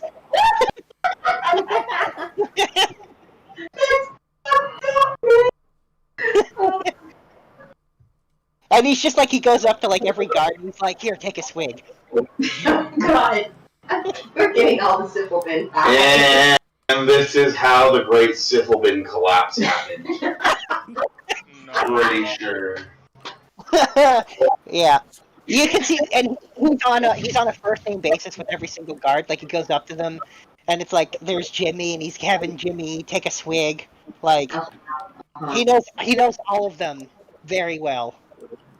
Well, you know, I would expect they all would. They're the only people that they're allowed to know in existence. Yeah. But yeah, he's having a good time now. Good. After a while, after like 5 minutes, he's like, "All right." He turns to one of the guys. He's like, "Go tell everyone to be ready for whatever." Go and do that thing I told you to do 5 minutes ago. Amazing. Yeah. You remember what that thing was, right? Because I don't. This is the best time to give him one. And it's at this point the messenger arrives and the king scribbles down a note. If this is the one going to the drow, and he tells the guy, and he says, "Good luck. If you end up getting killed, we'll make sure your family are properly cared for." He says, "We'll give you a really good funeral." Oh. On above surface, this is our symbols of peace. I would like to offer this to use. If you rub its butts, you get good lucks. Uh-huh.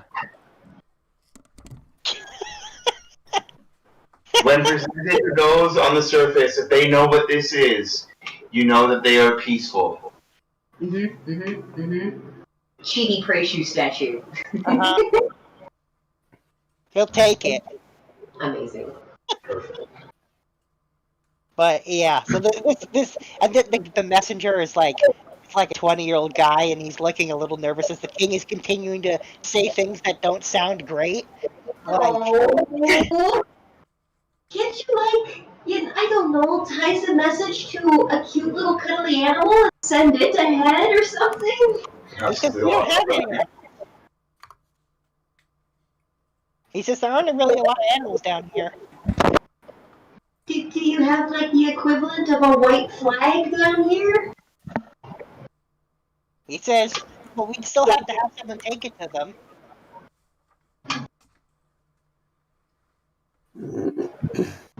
I mean, how about we just face it, and we'll just Yeah. go. And he can show us the ways. And the young guard, when that's said, he's like, "Is someone really gonna go with me? I don't have to go alone." Like you can see like hope in his eyes. Oh god damn it.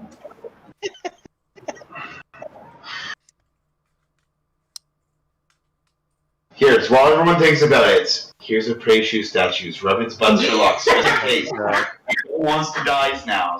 He takes the butt and he's furiously rubbing it like he's trying to fall. He's sitting there and he's looking down and he's like whispering. He's like, "For good luck, for good luck, for good luck, for good luck," over and over again. Perfect. Well, now I feel bad. Here I was all trying to be all cautious. Whatever. Caution to the wind, then. Wind? We're in the cave. Fable just throws up her hands. The king has now moved on and is standing next to Keith and is like poking his cheek and he's like, "Whoa," and he's like, "You guys are really interesting." Yeah, I guess you could call us that. I know, I am very interested. Anyway. Well, I guess then, if we have your approval, then we might as well move on. And he says, "Good luck." And the young messenger guy, as well as rubbing the Prey Shoe thing, he does run over and lightly touch the leader's belt. And he says like a little prayer in Undercommon. Oh boy. We're really gonna let him go on his own, are we? You can make a religion out of this. I can understand what he's saying. What is he saying? He's basically like, belt of our forefathers, protect me. Oh my god. Now I feel really bad. This belt doesn't have any magical properties that are being suppressed, does it? I guess, who knows? Maybe. Maybe once magic comes back, maybe Prey Shoes will make appearances. Who knows? How many people are rubbing Precious butt? Right? Right? How many people are going to be rubbing little statue butts of Prey Shoe? Oh my god. Well, that one Difflebin is rubbing it a lot. He's still rubbing it now. He's just constantly rubbing it and like whispering for good luck. Oh my god. Perfect. Today, people realizing things about themselves. Well, as soon as we get, like, I don't know, an hour outside of town, I'm just gonna tap that Sybilbin on the shoulder and take his note and say, "You're relieved. Go home." And he gives you a hug and he's like, "Oh, thank God," and he runs off. He's like, "Thanks so much." Something was going to be relieved. It was either going to be that statue or him. That statue had a wide grin. Yeah, Merpip has been following you and he's laughing his ass off at this. Excellent. Then he can come along. You can take his place then. And Fable points right where he was standing. Yeah, Merpip like raises his hands and takes a step back and he's like, "Oh no, no way." Oh yes, yes, yes, yes. I can lead. I'll lead. Is Fable like grabbing his cheek and just dragging him along? Grabbing by his pointy ear. Yeah, here. Show me which ways, little mans. Merpip's like, "It's that way. You know you're going in the right direction when you hear the screaming." Charming. You're screaming or they're screaming? You're Wait, shall we visit the kobolds first? That's where we're going, right? Yeah, I thought we were going to the kobolds. Oh, I thought you guys were going to the drow first. Oh no. No, no, no. No, we're going to the kobolds first. Alright then. That's where the messenger was going. He was going in the opposite direction of you guys then.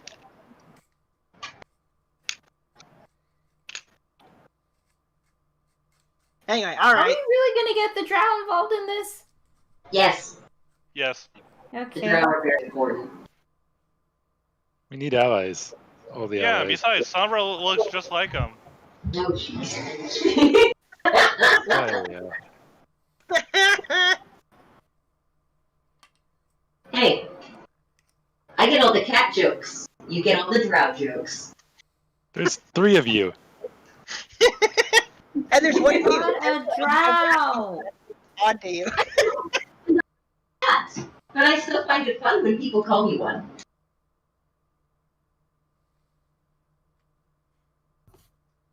Anyway, so you travel, and this again, the roads between the kobolds and the Ziffelben are really, really well patrolled. So you see a mix of both kobold and Ziffelben guards patrolling that route.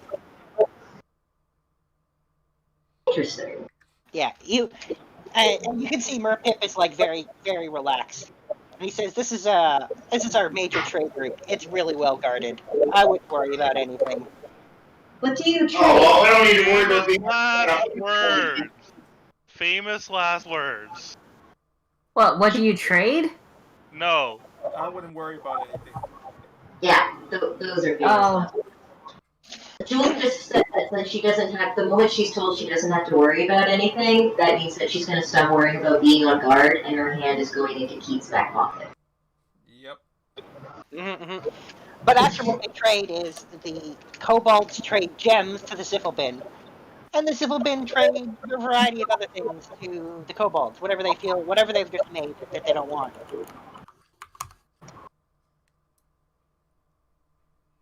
What seem to be the common gems around here? Well, for one thing, the most common thing you see in the gems are cave pearls. Oh. Of course. Is there more cave pearl than usual? No, that's about half of all gems are cave pearls. Aside bit about- from the cave, Joel is piggyback riding Keith. that makes sense. Yeah, it's been about 5 minutes since the last reference to cave clams. So I guess we were due. What else besides pearls? You see a lot of rubies in there. A lot of rubies. Mm-hmm. Very good. And a mix of other gems, but the big thing is pearls.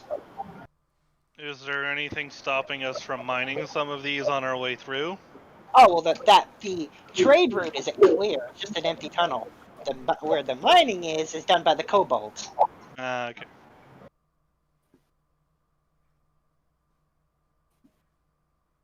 That makes sense. So how long before we get noticed enough to be taken to the leader of the kobolds? Well, all the guards at this point have already figured out what's going on. The word was kind of sent ahead a little bit, so they're all just like, every once in a while, when you pass one of the patrols, they're just like, "Yep, keep going, just follow the road." Follow the only road. Follow the only road. Yes. Follow the only road. Yes, follow the only road. So you keep following the only road, and eventually you do reach the wall. And this time, what you see instead is, when you get there, there's just a couple guards outside, and there's what looks to be a really tiny tunnel, like you'd have to crawl through. And they're just standing outside. This is gonna get my dress dirty, isn't it? Well, it depends. How tall is Fable again? We're both like 5'5". Yeah, we're both like 5'6". Yeah, you're gonna have to crawl to get through there. The only ones who can fit naturally would be a halfling, a gnome, or a kobold. Uh-huh. So, Of which we have none. so just Cole. No, she's still too tall. Oh, okay. Also, Cole's not here. Also, yes, she's not there. Also, she's not. You guys are crawl. Uh, I don't. Can I even fit through that hole? Because like my wings would probably get in the way or something. You can fit. It'll be uncomfortable, but you'll fit. Okay. She said. But Merc. Hey! I mean, let's face it. I'm sure by now she was gotten really good at being down on her knees. Wow. Is that off the table? I'm assuming that was above. I'm pretty sure Oh, yeah, that's that's that's Alright. wow. Okay. I think she would be on her back more often though. And Shut up! You shut up! Hanging from a swing from the ceiling. Anyway, Merkip just rolls right through the hole, and he's like, "Come on!" And then he realizes you have to crawl, and you can see him snort slightly. You like my music, I would probably just Oh, that was amazing. Listen to you mumbling. I can hear the mumbling echoing off the walls.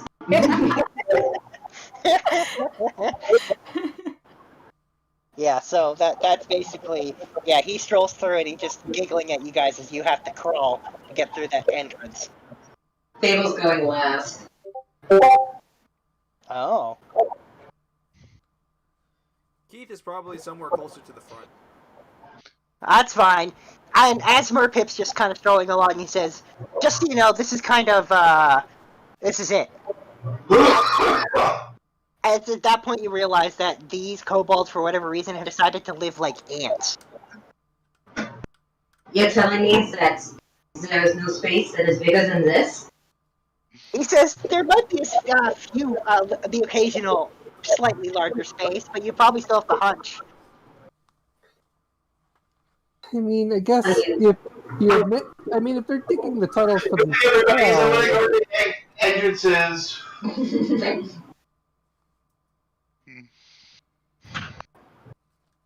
He says you guys picked the wrong day to be tall. Excuse me. hey, I'm sure they get all kinds of short jokes. They get to make a few at our expense. Oh wait, where was that tab? I had a tab full of short and dwarf jokes. I don't know. It's your tab, but yes. There we go. I found it. Yeah, and so he's leading you through the tunnels, and eventually he does bring you to a slightly larger chamber, which is an impressive 5 feet in height. Yep. Totally staying at the entrance. All right then. Good enough to sit on your butt comfortably. And he says their leader's in there, at the end of the slightly larger 5 foot tall room. All right. So, we're in. We're going in. Yes. I'm curious if Kopaka would even fit in there if he was here. Good He'd question. fit. Next question. He'd fit. Just barely, but he'd fit. Oh, you fit. Like Winnie the Pooh, he'd fit. No matter how big he is, he's still a medium creature, which means he can fit through a hole one size smaller than him. Alright, medium creatures is a very big, covers a lot of creatures. There's a pretty wide range in medium creature. Yep. Welcome to Farming. So you're telling me that the leader isn't there? Yep. Then why don't you bring him out here and tell him that we have a picnic and a proposition for him? He says, "I'll try." And Here, give him one of these and let him know so that we come in peace. Oh boy. And you can assume that I'm handing him. It's a Praetor statue. It's a Praetor statue for little butts. yeah, alright, so Merpip disappears and he returns like 5 minutes later and he says, "The guy won't leave. He says if you want to talk to him, you have to come inside."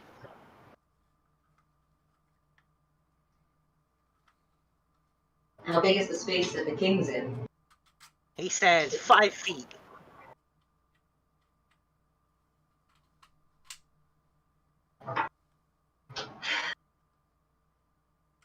Are we all even gonna fit in that room? He says, oh, the width of the room is no issue. The only short part is the height. I think there's like most of us here are like over 5 feet. Yeah, you'll fit. You'll Yeah, just have to for sure. crouch.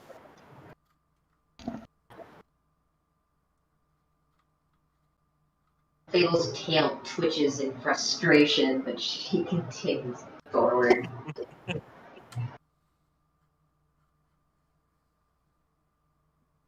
You know, he says, you brought that booze, right? Yes. Okay, good. And he leads you through the chamber, into the chamber in the back, and you just see the red kobold leader just kind of sitting there, lounging. And he turns. What does he look like? How does he decorate himself and his personal space? Oh, he's covered in gold. Covered in gold? Yep. He's Like, got 12, like 10 gold bracelets on each arm, gold anklets, 3 or 4 gold necklaces, 5 gold earrings on each ear. And a partridge in a pear.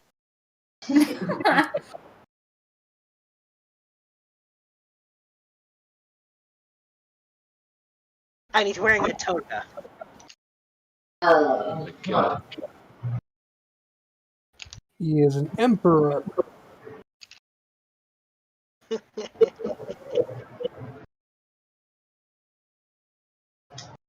interesting.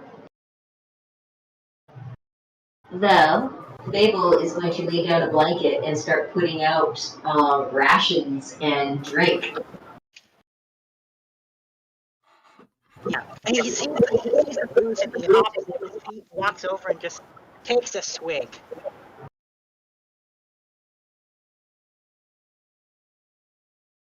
And he says, you know how to treat a leader. You bring him booze. Hospitality is one of my strong suits. He says, we're pretty proud of our hospitality too. And he says, you're welcome to have a guest room if you want. And he points to a door nearby. I'm guessing it's one room and it's too small for the rest of us.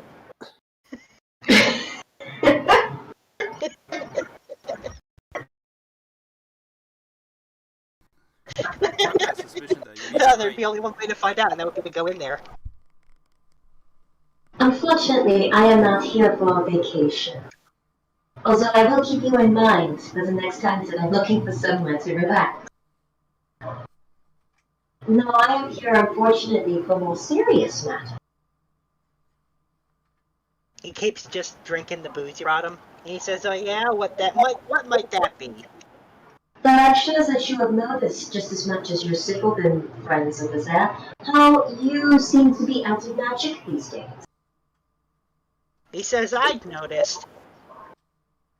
Are you aware of who is responsible? He says, oh yeah, it's those humans above. How would you like to do something about that? Or at least help the rest of us that are in an unfortunate position due to that same problem to come together with the rest of us and deal with this unfortunate situation? He says, well, maybe I could have a couple of my guys help you, if they feel like it. I see that you like to trade. He says, oh yeah, we trade. By aiding in this, and making a name for yourself amongst your fellow brethren, not only underground, but on the surface as well, you could be part of changing the future of this, forging a name for kobolds everywhere, trading farther and to more places than you've ever been. Persuasion. Yes, Layla. Let me just trade you over here to Fable Teller, Persuasion. How's that? That's pretty good. Pretty persuasive. I do what I So, can. he says, so if we help you get rid of those humans, we get to trade for stuff? Yes. By aiding the rest of our allies, both on the surface, in the sea, and underground, you will be able to make a name for yourselves in Cobalt, making new allies, making new trade partners. He says, oh, that's all fine and good. He says, but will we be able to get booze? Oh, only the finest.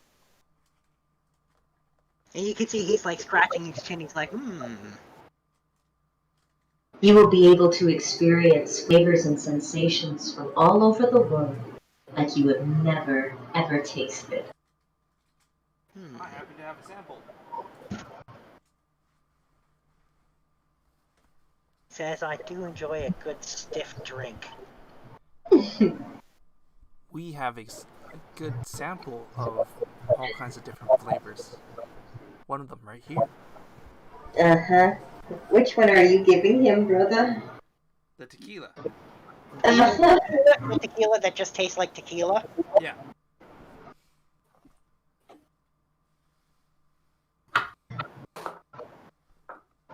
He tastes it and he's like, oh, that just tastes like tequila.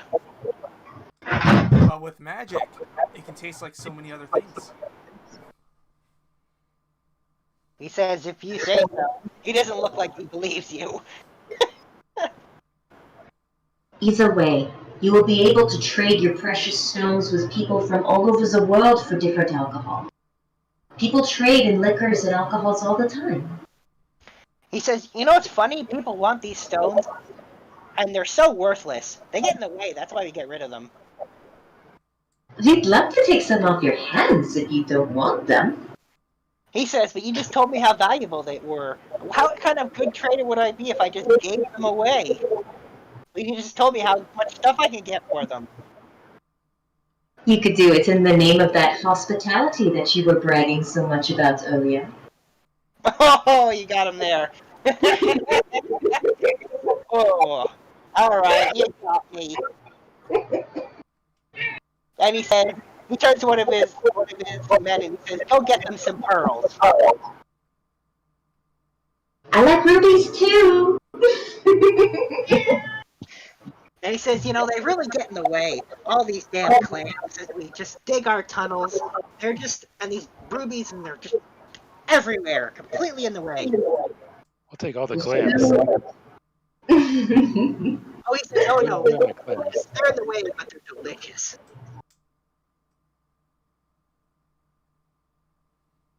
Poor He says, oh, you're welcome to stay for clams too if you want. Stomper's gonna make a How clam long have we been traveling for?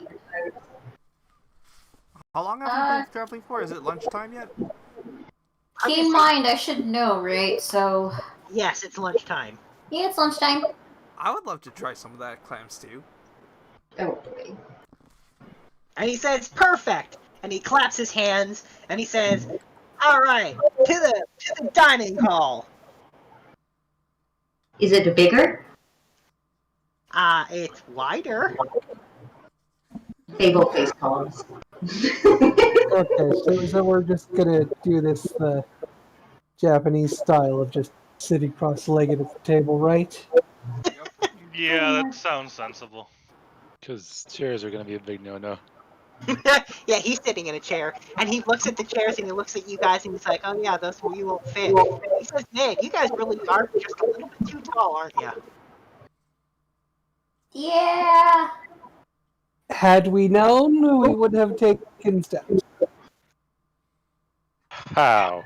Some cushions would be nice. How would we have taken steps? I'm curious.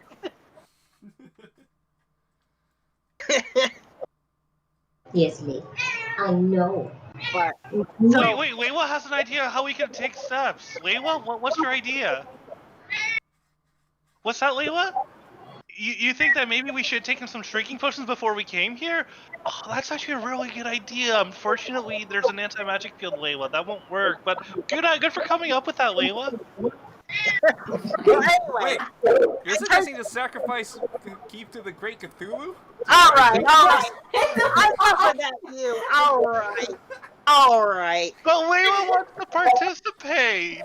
Anyway, so, he does, however, bring cushions out for you. Okay. He says they're pretty comfortable, I guess. He says, just don't, they're pretty comfortable. He says, just don't ask where the hairs came from. Okay. By the way, Fable high-fives her sister on the way by, because she knows that she did good. I'm out at the entrance. I'm finding a person to play patty cake with while I wait. Oh, Corbel will take you up on that. You're not staying at the entrance. Yeah, you went in there and talked with the guy. Jewel didn't go in. And we'll get back to Jewel in a sec. But yeah, so he sits you down and he says, alright, time for our 32-course meal. Oh, Jesus Christ. 32 what now? I mean, look at them. They're not that big. I'm sure their courses are tiny. They're not. Shall we?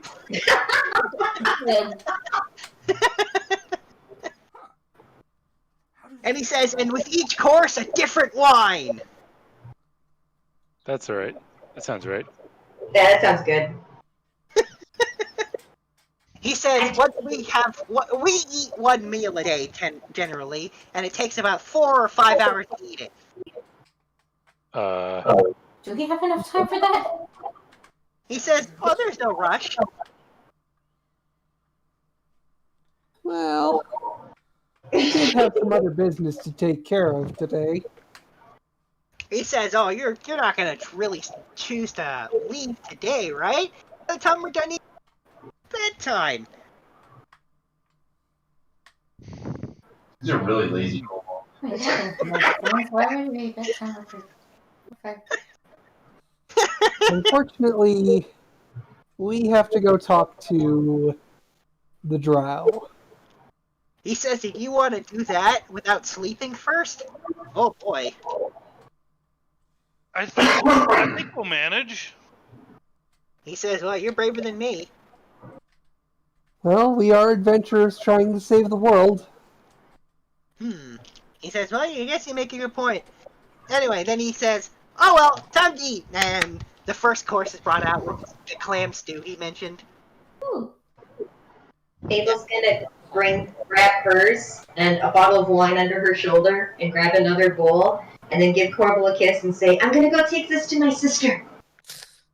Okay!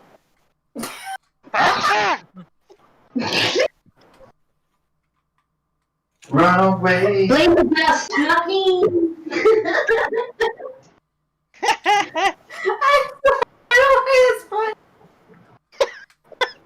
Alright, so yeah, we'll go ahead while everyone else goes inside. One of the guards turns to you and he says, you're not gonna go in there? Nope. Nope. He says, is there anything I can get you? It's gonna scratch her chin. Bat her bang. How good are you at playing patty cakes? He says, what's patty cake? Always the best things you've never heard of. Let me show you. And then, like, 10 minutes later, when Fable heads out with the first course of food, she just sees Jewel and this kobold guard playing patty cake. Fable's gonna just admire her sister's sweetness and how she's just the sweetest little cleric. Spreading her happiness wherever she goes. Oh, hi, sisters. Have you come to play patty cakes too? Betters. Well, I don't know if there's betters, but I did bring food. Can you share it with my new friend? I never got your names. And he says, the name is Gabber Silverlaw. Gabber Silverlob. That is it. Nice to meet you, Gabber Silverlobs. Silver. Silver Lobes? So many different ways that this can go. Well, I don't think you have to worry about your friend here missing his meal. Something tells me that that's going to take a while. Says, "Oh, if they started mealtime," he's like, "Oh my god, I'm running late. I'm missing food," and he starts running off. He's like, "Don't!" Alright. Sisters, Hmm? everything went well. Yay. Yeah, that's the good news. The bad news is that these people are weird, and they eat a 30-course meal for over 4 hours straight. Doesn't that like remind you of like halflings or something?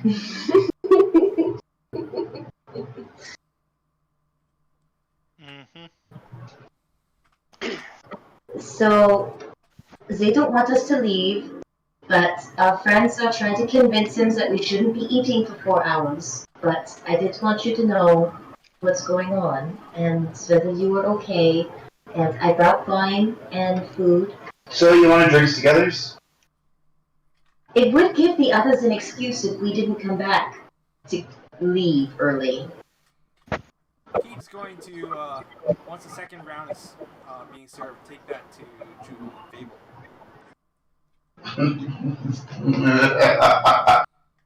How far down? How to go from first course to second course? How much down that first bottle do you think we would get? Oh boy. Well, I'll tell you, their courses are only about 10 minutes long because these guys do not eat slowly. They eat very quickly. So for the rest of you in the dining hall, you're not even close to being done the first course, and they're already bringing out the second one and placing it in front of you. Brother, you better have brought wine with that second course. Of course. More foods and companies. Yes, Leila. So, how was it in Really Short's place? It was a little cozy. Kind of reminds me of the old treehouse, except wider.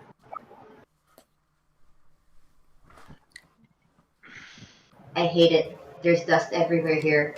I'm never gonna get all of this out of my fur. I hate this place so much.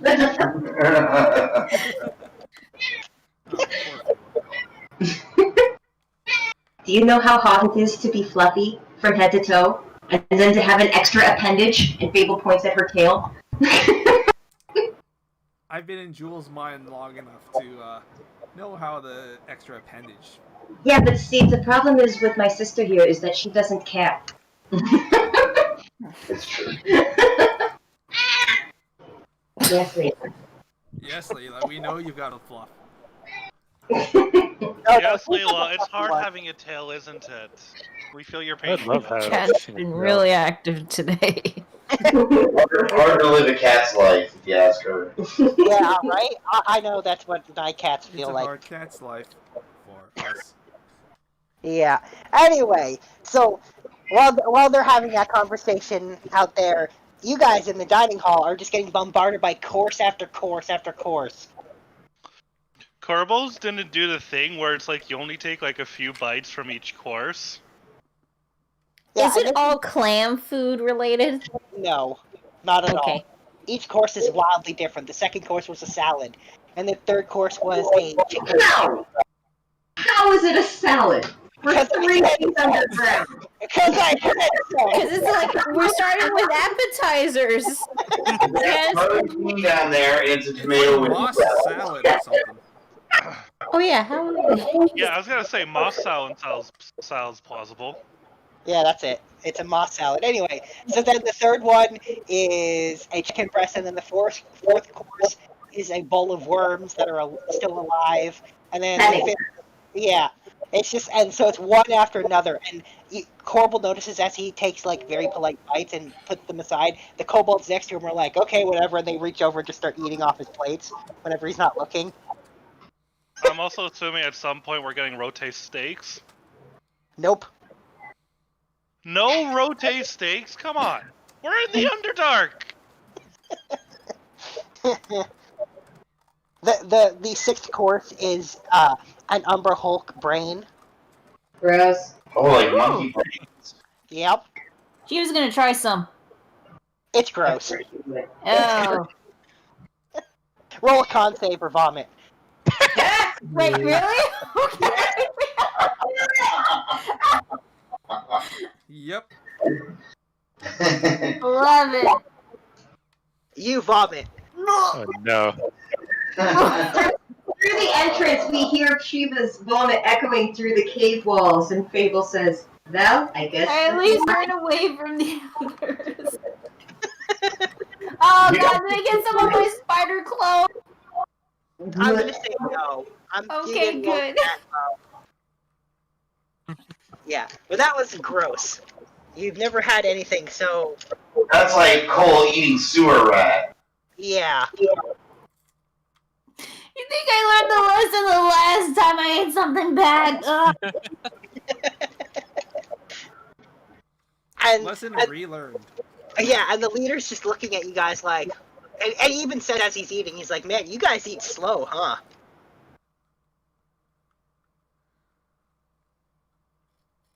Corvo will shrug. I like to savor. He says, "Oh, there's no time for savoring. There's way too much food to eat." Yep.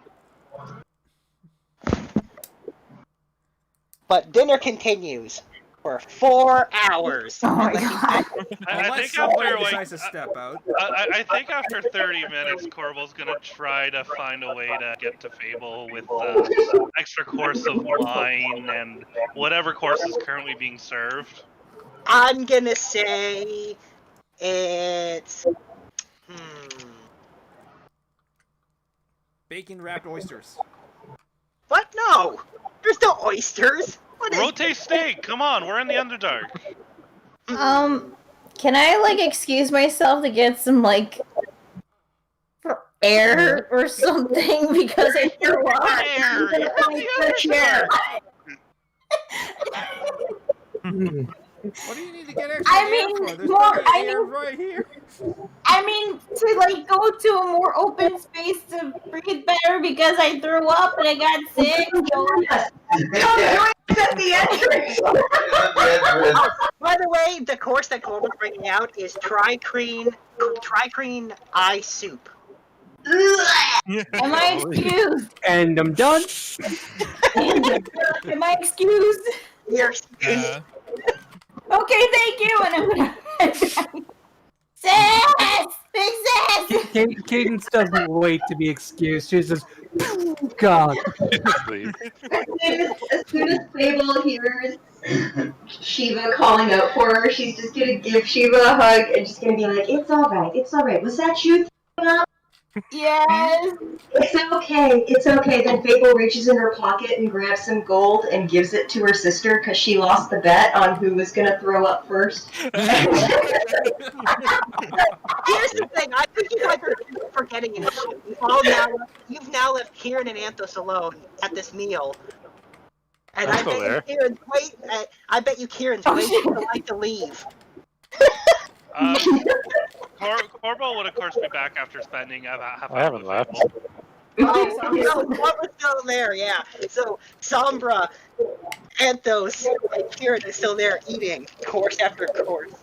Wait, did Corvo just say that he's gonna go back? Does he really think that Fable's gonna let him go back after he's come up to the entrance while she's drinking? There is no fucking way you're gonna be allowed to leave her after that. No, you're not going back. This is your home now. Where you are now. After Kieran notices that Mecha's disappeared, he's just gonna leave too. Who's Mecca? Oh no, Cadence. Oh yeah? Corvo's just gonna be like, "Alright, honey." Yeah, once Cadence is gone, Kieran's gone. Wait, is everybody just bailing on the supper? Yeah. He's just gonna sit down and drink some herbal tea. Alright, Sombra is still there. Anthos and Sombra are still there. The next course is boiled black pudding. Okay, first of all, as soon as Kieran starts trying to drink wine, Fable's gonna put wine in his teacup and say, "I've got some tea for you. Here you go, all natural berry tea. You enjoy that." And then You guys she's need to gonna wash off the vomit. Ugh. yeah, here you go. And she just hands her more wine. Then I'm gonna be taking bets for who's the last one at the table. Yeah, well, if boiled black pudding isn't enough to get rid of the last two, we'll move on after that. That's what they're dealing with now. I got black 10 pudding gold. is acidic. Very, Yeah, very, I'm okay very with That's that. why you boil it first. 10 gold on the wood elf. I think he would. My money is on Sombra because You gotta remember, because Anthos is a noble, so he's used to pretending to like things. Okay. Oh, okay. Because I was going on the angle of Anthos being the stealthy rogue. He could probably just dip whenever he wanted, and nobody would know. I'm also I'm also very familiar with the Underdark. Yeah. So anyway, that's what you're dealing with now. Is that nasty? And then the next course comes and it's just roasted rats on a spit. That's not so bad. That is. That makes me want a burger now. That's a palate cleanser. That's their palate cleanser. You guys have to eat, you realize. You're not allowed to just sit at the table if the courses are put in front of you. I bet it tastes like chicken. What? The rat. I bet it tastes like chicken. No, it This is tastes a very like rat. This is a very important. This is a very important. Why wouldn't rat taste like chicken? Don't you know everything tastes like chicken? Were the rats had their fur and were skinned before they were roasted? Oh no, the fur and skin are on there still. Oh my god. Oh, that's so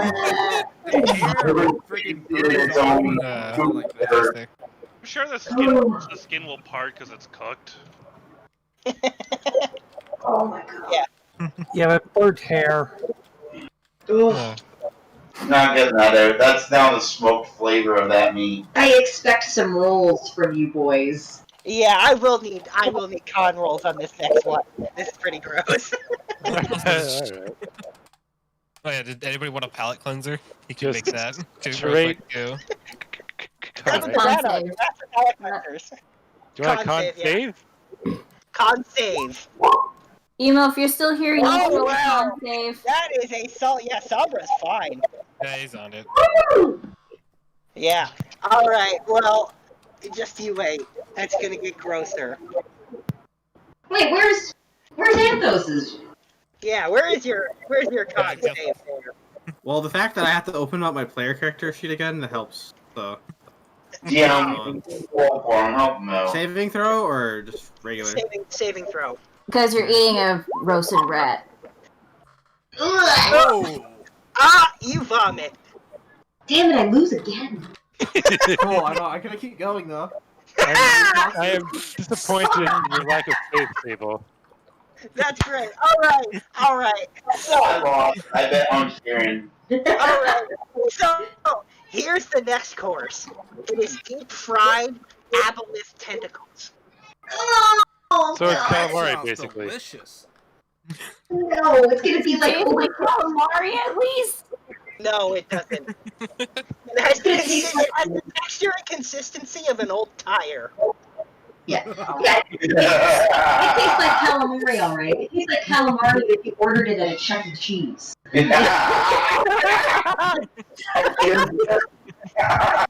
That's really good. That was shut down by the health department like 5 years ago. Was it? Yeah. So yeah, that's what. Yeah, you're they're reheating pizzas. Apparently So- They it's literally already- take garbage pizzas and reheat them. Yeah. All right. So I'm gonna need another con save for this one. This is the grossest thing yet. These aboleth tentacles are nasty. Layla. Alright, give me a second here. They smell like Murph bathed with skunk spray for some reason. Gross. Ew. Oh, that's so wicked. Oh!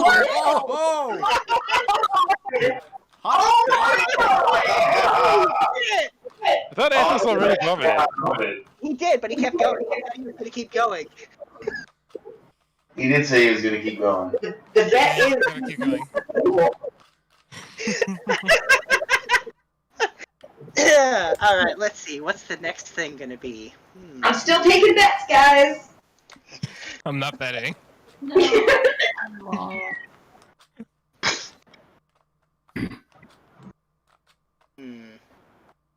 Okay.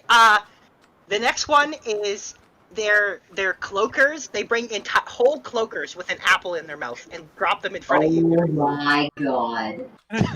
Cloaker? That's fucked up, yo. I don't even know what that is. 5E. Hang on, I'll tell you when it. Holy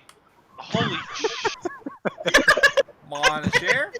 It's like a flying manta ray with a really angry face. Here, I'll send it. What the heck? Hang on. This is this. It's this. Well, they're aberrations, right? Yep, They are. there are aberrations. Yeah. Yep. Yeah. All right. So I'm gonna need another con save for these. Not because they're gross, because you're getting really full. And Fable's getting really drunk and is now in a cuddle mood at this point and still Oh, we hanging can be out. hugging each other. Fucking. Keith is I know going what to see if he Emo's can doing. sneak into that cuddle. Yeah. So. Yeah, I gotta update what Anthos plans to do. Oh! Wait, does Sombra have luck? I Do don't I think still so. have that Wait, inspiration? did you use your inspiration? He did I use thought it he used it for earlier. the stealth. Oh. He did use it for a real role like a man instead of like we would.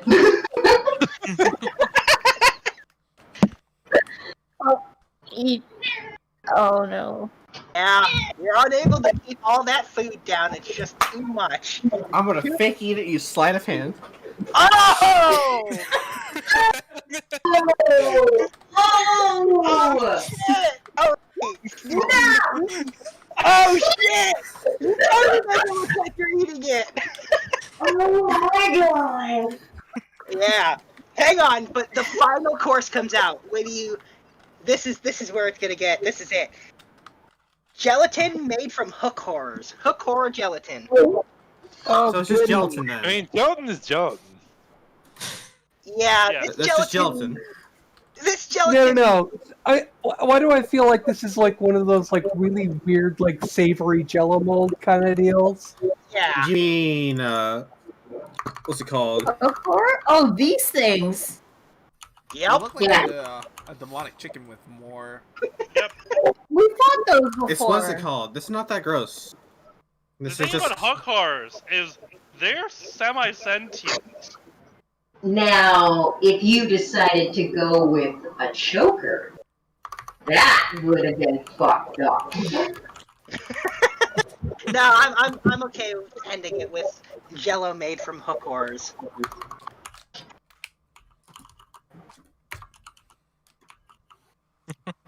One last Wow, choker, really? Wow. Yeah, they're fucked up. And they live Yeah, in they are. it's Jello salad. Wow. Oh, ew. Ew. Aspic, that's what it's called. This is just aspic. Yeah, anyway, so, if you're gonna try to eat it, it's one final con save. Otherwise, like with what Anthos was doing, sleight of hand to pretend to eat it. So you both have thrown up at Oh, this that's point. the wrong one. Yeah, pretty much. You stealth? Oh no. There we go. There we go. Yeah, they have both thrown up. Now, can Sombra roll? No, Sombra's got a -1 to perception. He wouldn't be able to see it even if he tried. Nope. Aspic isn't the worst thing in the world. It's just unpleasant. Yeah, so, here's your choices for Sombra. You can roll a con save to try and choke down that last course after vomiting, Uh-huh. or you could leave, or you could try to fake eating it with sleight of hand. I mean, you're a sorcerer, so your con save's pretty good. Yeah, he's used to the Underdark. He's a drow. Con save. Let's go Just for hope the I don't con. get a freaking crit fail again. Yeah? That's not bad, but it's not good enough at this point. Terrible. You vomit again. Just too much food. It is a lot of food. Corbel hears the vomit. He just looks to Fable with a concerned expression on his face. She is right now being hugged by Jewel in one arm and Keith in the other arm, and Jewel's in the middle. Fable will just boop him on the nose. We'll just boop Corbel on the nose and be like, "They're fine." I should make some stomach medicine. Okay. Corbel's gonna go back to drinking. Yep. They did it to themselves. They're fine. Yeah, it's been over 4 hours of eating, but the final course is done. And the leader is sitting there and he's like rubbing his belly. He's like, you know what? Forget it. One more course. Bring me another gelatin. That's disturbing. God damn it. Well, the king likes his jelly. What more do you really want? And he says, and he turns to the two that are left in the room and says, are you sure you guys don't want to spend the night? Yeah, I'm pretty sure. I think food comas are in order right now. Well, some of the group are drunk. Yeah, someone got drunk. Define drunk. Half of us are drunk half the time anyways. Alright, at least That's two like of them are drunk. only a probably. quarter He's drunk, but not so... bastard. He wants to. Okay, enjoy so it. you're inhibited. Yeah, he's inebriated. Anyway, he says, well, the offer stands if you guys decide to change your mind. Okay. And he thank you for joining him for dinner. Keith is licking Jules. Cleaning. Can it I up. Fable backs up from that. Oh, you're setting a tent up outside. Ah. Can I start working on those medicines for everybody's gonna need in the morning? Come on, this wasn't any worse than head cheese. Yes, he can do that. I will take a medicine check with you. As soon as Sombra and Anthos come out, Fable will be like, okay, so which one of you made it? To the end? I think we both did, but... Oh, Ah, the tie. Wait, does Corbel see like leftover vomit on Sombra? Both of them vomited. You see signs of vomiting off of both of them. Ah, okay. so I guess. One is just probably threw up one more time. Yes. Sombra did throw up more, so there's a little more vomit on him.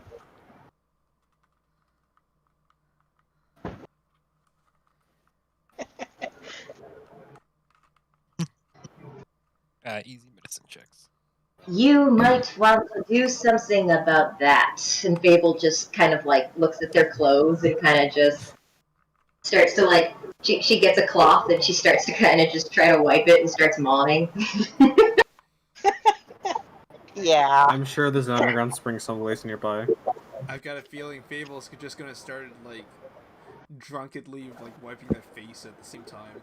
Ew, not using the same one. Oh. You want, I'm not. How drunk is Fable right now? Yeah, yeah. I was gonna say, if you've been drinking for like 4 hours, you gotta be really drunk.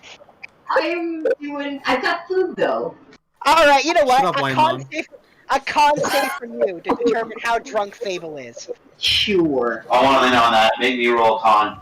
Alright, Hold on. All of you should roll con if you've been drinking the same amount of time. There's mine. I was drinking some wine. Yeah. Yeah, how much wine drinking? It comes out of that. Keith is a bartender. He knows how to moderate drinking. I haven't been drinking alcohol. I've been drinking. You I don't think need to. being a bartender knows you know how to moderate drinking. So I'm not that drunk, but I'm pretty buzzed. Buzzed enough that I'm momming on Sombra and Anthos to clean the vomit off their clothes. I'm just stepping back. I mean, I'm not gonna stop her. I am. I just don't want to. No.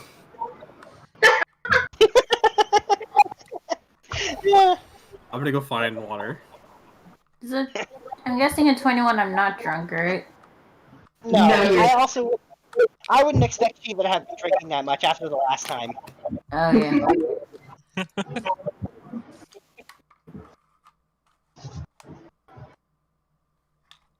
So, alright then, yeah. So some of you are drunk-ish, some of you are not that drunk. Jules pretty drunk. Jules pretty drunk. Well, I'm just lying there, kind of like a stupor. With Keith rubbing her belly. We're cuddling, drunk. And cuddling. Once Fable's done with Sombra, she was just gonna, like, get her out. Just puts her arms out, making, like, grabby noises, just like, Alright, come here.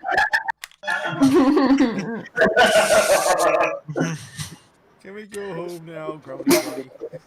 What, it's like 3 people who are sober? Corbel's setting up another tent. So Merpip strolls outside and he says, "You guys are really gonna choose to stay out here?" We can stand out here. Like, literally and figuratively. He says, "Did you look at the guest rooms? They're actually full-sized." What's full-size, man? He says, for people like you. I don't believe you. I don't either. Hey, let's go attack. You guys try. I will go and take a look. I'll come back and get you. Corbel is in sight. No, don't leave me. No, don't leave me. Corbel's inciting Merpip. He's not wrong. Like a guest room. Sombra, do you mind checking for us? Yeah, I'll go check. Wait. Corbel incited him. Yeah, I said 3 times already that he's not lying. Okay. Don't lie. Why do you think he was lying? Okay, maybe we should... Maybe he was exaggerating. Maybe he was playing a prank. Maybe he didn't realize what full size. Maybe full size wasn't quite full size for people of our size. Yeah, well, when Sombra goes and checks them out, they are regular full-size rooms for, like, medium-sized creatures. But I like the tent because Charming set it up. Have fun. Have fun with that. I'll bring you hangover medicine in the morning. Merpip shrugs, he's like, whatever, to each their own. He's like, I'm gonna go stay at the guest rooms.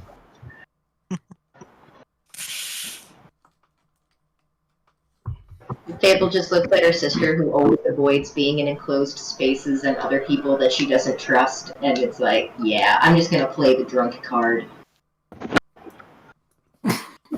Corbel sets up a third tent. A lot of what happened with Joel is going to depend on what Keith decides. Keith will also set up the tent because he doesn't want to move Jewel too much. Well, there's 3 tents set up now. I think that's enough. Who else is out here, though? It'll probably just be the 4 of us. Plus Shiva and Sombra, so 1 tent per couple. That sounds like... Wait, is Sombra Sombra, are you taking the guest? I mean, guest rooms are furnished, right? They sure are. Yeah, so I see no reason not to. I'm gonna go with Sweetie, okay? Sorry, guys. We understand. Okay. Good night. Corbel just stops assembling the tent, and then he just shrugs. Oh, fuck it. I need a drink now.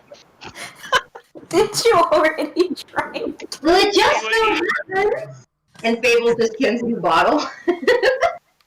Alright, that's officially enough drinking. Con save from Corbel, too. You're fucking smashed! That was You were absolutely smashed. There were just hit you like a ton of bricks. Right. Like I said, hit you like a Like ton of Like a bricks. light. Yeah, that was a lot. Yeah. Corporal takes that last swig and just blacks out and passes out flat on his Fall face. over. We're standing. Alright.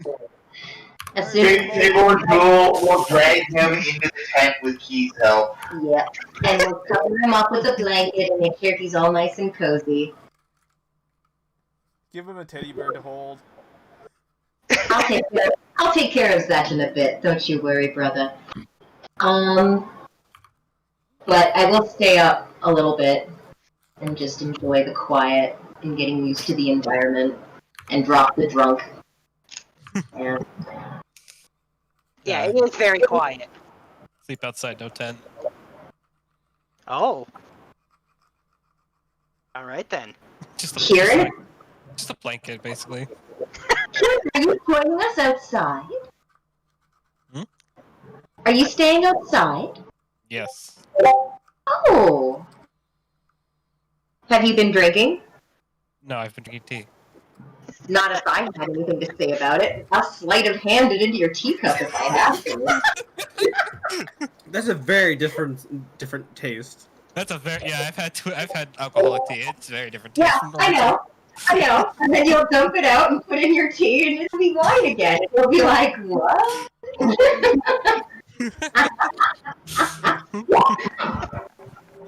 Fable just sits there looking at him. Oh shit! That's not higher than his passive perception, though. I'm gonna use my luck. What else am I using my luck point for?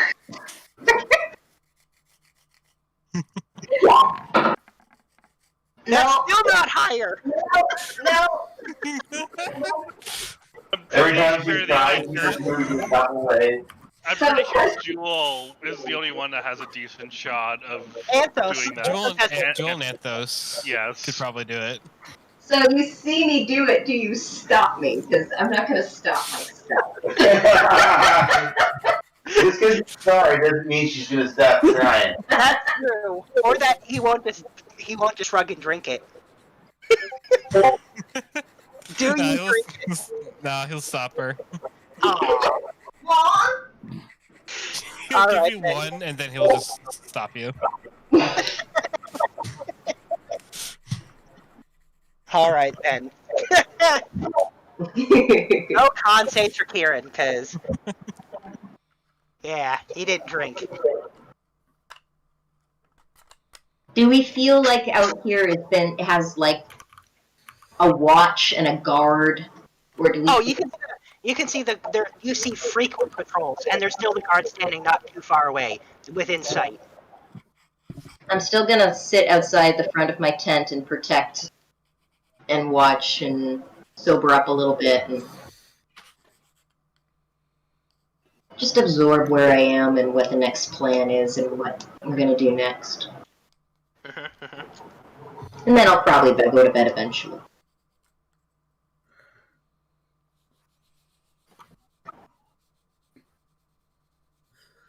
I know what my brother and my sister are doing. We are not. Totally not. Keith's too drunk. Cuddling and brushing. Cuddling and brushing. Oh, brushing.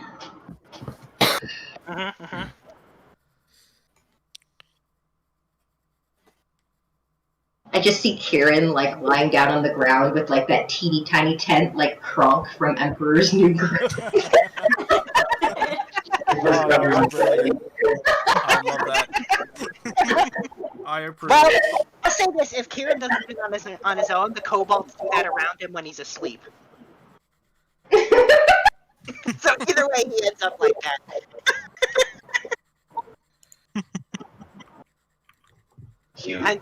And with that, you guys spend the night, and it's those inside enjoy the hospitality of the kobolds, and he wasn't lying. It really is quite nice. Anthos said he went to go get water. That's true, he did. So he went by himself, I'm assuming. I would assume so. All right. So he's not going to go to sleep until he comes back. Alright, well, when Anthos goes to look for water, he finds it not that far away. And you see a lot of kobolds coming and going and gathering water from it, from this fresh little lake of fresh water.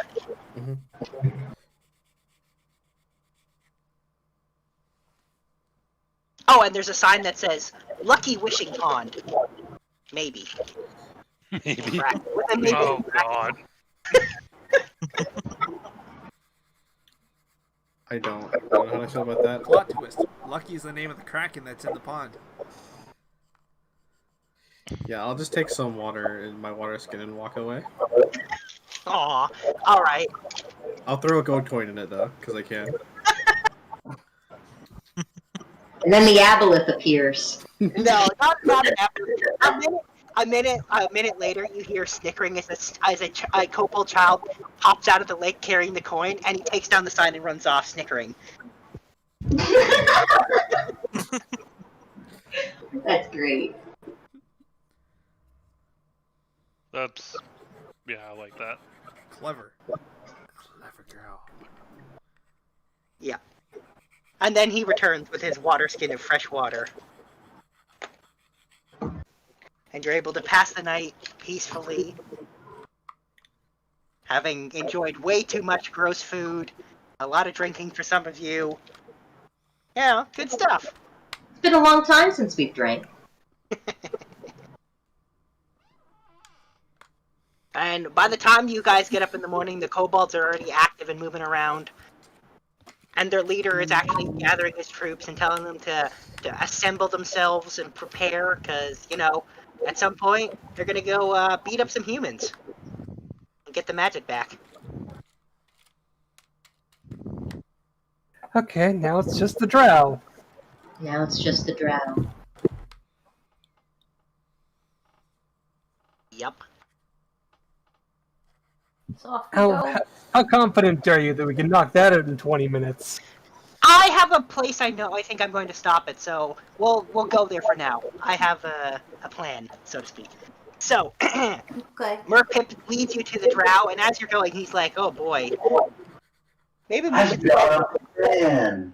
He's like, "We should have stayed with the kobolds for a few extra days, Bye. just in case the worst thing happens." You know. Like the... He's talking about deaths. He is talking about death.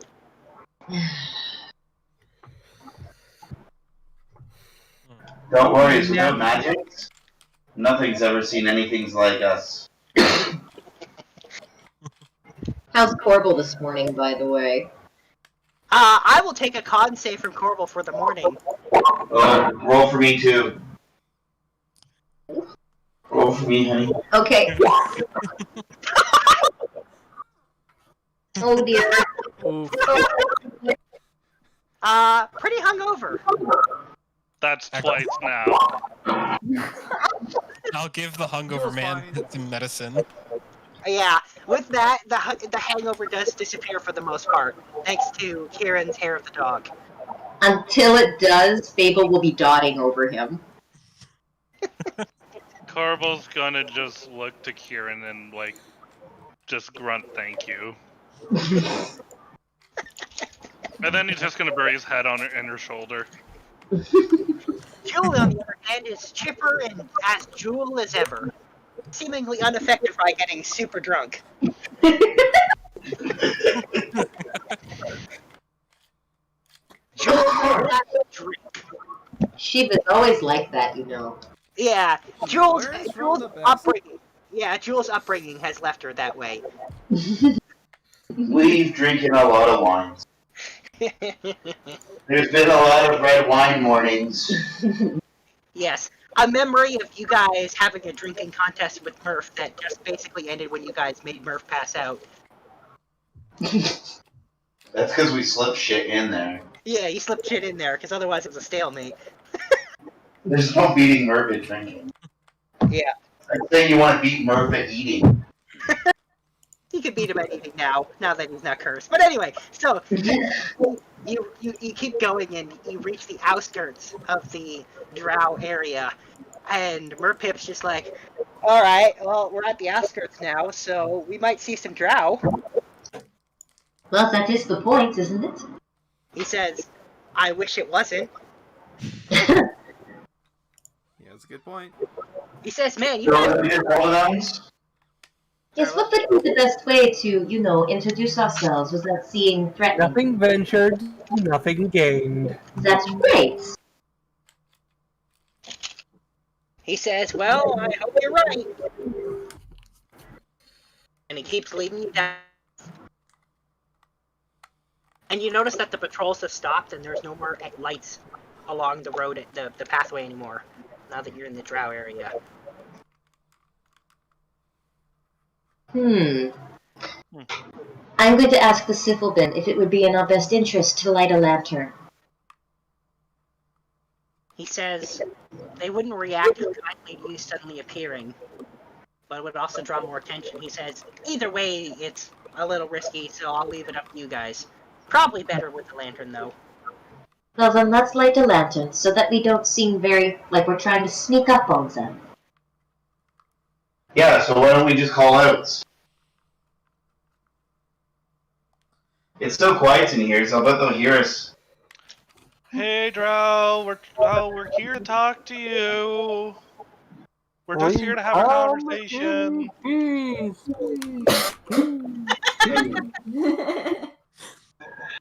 Should probably speak in Undercommon. Or Elven. I mean, I can speak whatever I want and they'll understand. Yeah, and echoing back down the passageway in Undercommon is just, we don't want any peace, peace, peace. Get out, out, out, out. How would you like to fight the humans? Let's kill the humans! And then there's no response, and he's like, well, I don't know if no response is a good thing or not, but we might as well keep going. At least they know we're coming now. He says, yeah, so they can set an ambush on us. You can see he's a little worried and paranoid. He's like, I just got back home. I don't want to die. By the way, how much rubies and pearls did we get? I'm going to say a bag with 10 large rubies and 10 large pearls.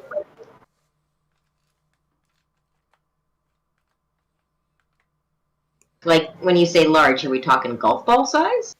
Bigger. Bigger. Baseball size. Baseball.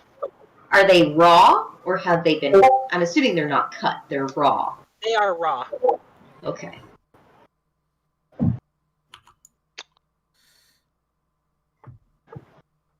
Jesus. 10 baseball-sized rubies, that's crazy. Okay. Rubies are a spell component of some kind. They are. Yeah, they're... Or pearls, actually. Anyway. Too bad we can't use them. Anyway, so as you keep going, you do see drow side passages who are now just like armed groups of drow just kind of closing in and making it so that you're only got really one route to go, and they're just watching you. They don't say anything either. Okay. And they don't seem threatening. I mean, they're a little threatening and menacing, but they're not. Yeah. Right. Yeah, they mean business, but they're not trying to kill us. No, but you can see that all of the soldiers have their hands on their weapons and ready to go if needed. That's fair. I'm going to make sure that they can then see my hands, and that my hands are not near my weapons. As far as they know, they aren't anyway.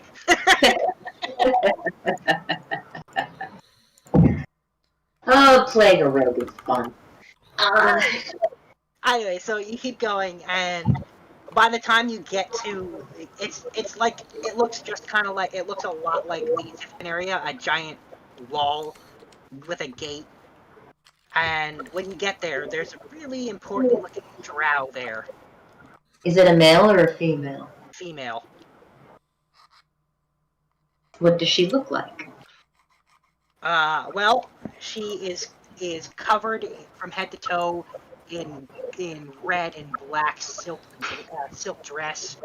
She's got little gold earrings, nothing too crazy, with little black gems in them, onyxes, and she's got a little crown on her head. Oh, sorry guys. So finally I'm free. Or am I too late? Yeah, we're about to end the session. Fuck Yeah, me. we're getting to an end. Fuck me. Sorry. Sorry guys. My fault. My fault live stream. Blame it on me. I'll take the blame. Hate me. You're fine. You're fine. So far, There's no need you've to been blame yourself, man. Don't worry. And I'll have we can have a chat and tell you what happened as soon as we're wrapped up, which we're about to. Oh shit. It's over. All right.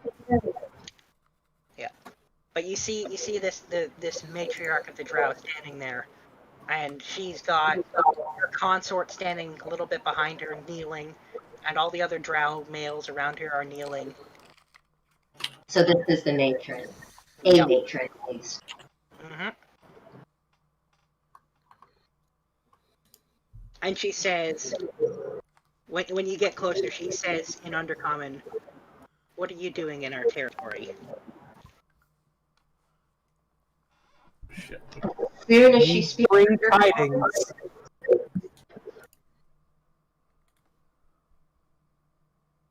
Say what you said again, Kate? No. Cadence can actually talk to her. Oh, there you go, yeah. We bring tidings. And she says, tidings of what? Tidings to you. Where Of impending change. The humans above and their anti-magic stuff will be defeated.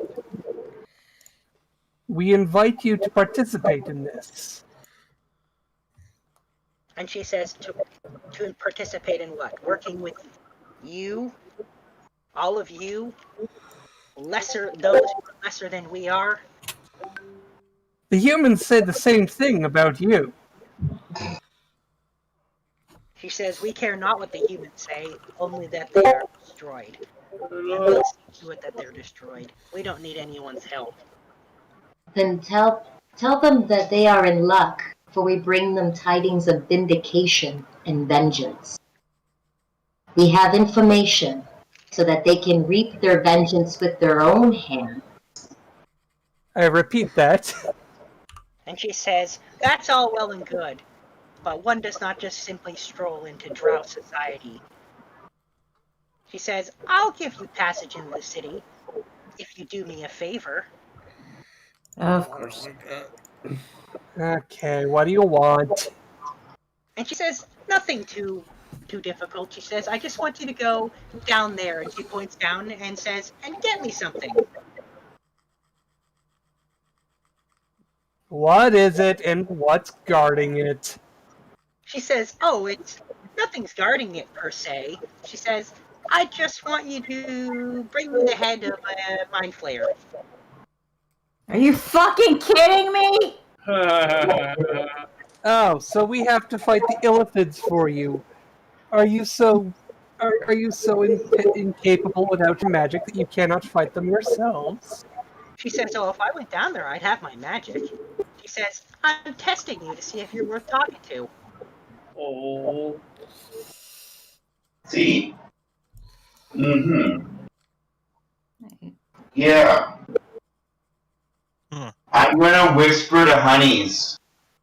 And be like, I think we just walk the other ways now. No. I don't think Option one? Okay, option one. We go down there, we get our magics back, and we fight an Illithid at full power. Plus, we all still have our rings of mind shielding. They're just suppressed. Alternatively, we try to lure said Illithid into the field, whereupon we utilize our non-magical abilities.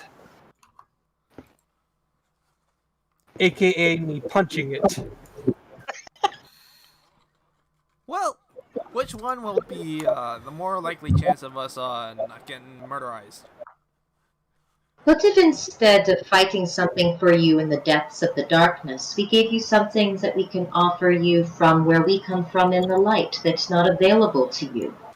And she says, what might that be? Such as fabrics and showing her some of the dresses that I have, showing her the jewels that I have saved for her. And spices. And spices. And paper. Now that she's getting a good look at you, are you wearing your spider silk? Yes. Yes. Cadence is. Yep. And she says, I know good spider silk when I see it. And she says, that's what I want. I want that silk. Not the dress specifically, but the silk from that spider. Help us defeat the humans? And yes, I can provide you with silk from this creature. We can become trading partners. Very much so. She says, I do appreciate that you have such good taste in silk. It shows you're not completely worthless.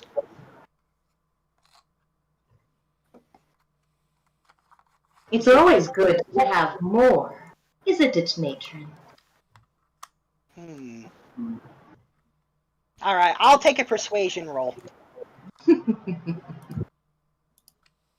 And to help this persuasion roll, I am going to give her that gem that I brought for her.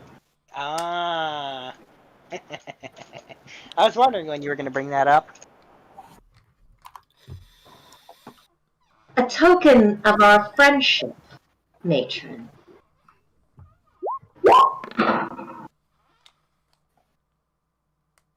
That's pretty good. And she takes the gem, and she says, alright, we have a deal. I'll let you into the city. But it'll be up to you to convince her that it's worth it.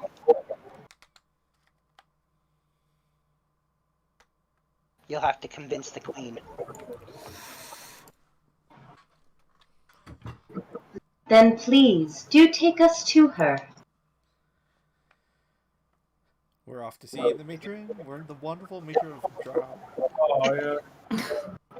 And she says, alright then. Follow me.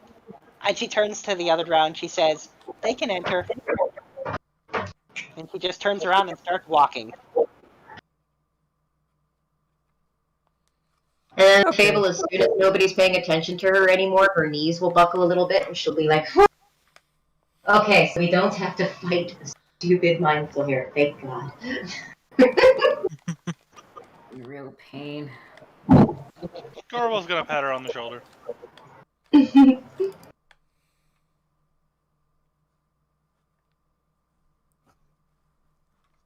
last thing we want are the mind flayers to be our enemy right now. Well, I'm pretty sure mind flayers are the enemies of everyone. I don't. Yeah, but one more. we don't want to be on their radar. No. They don't know that we exist. Right? Alright. So she leads you in there, and the doors open, and ahead of you, you see the Drow City. And that's where we're going to end today's session. Oh. Yay!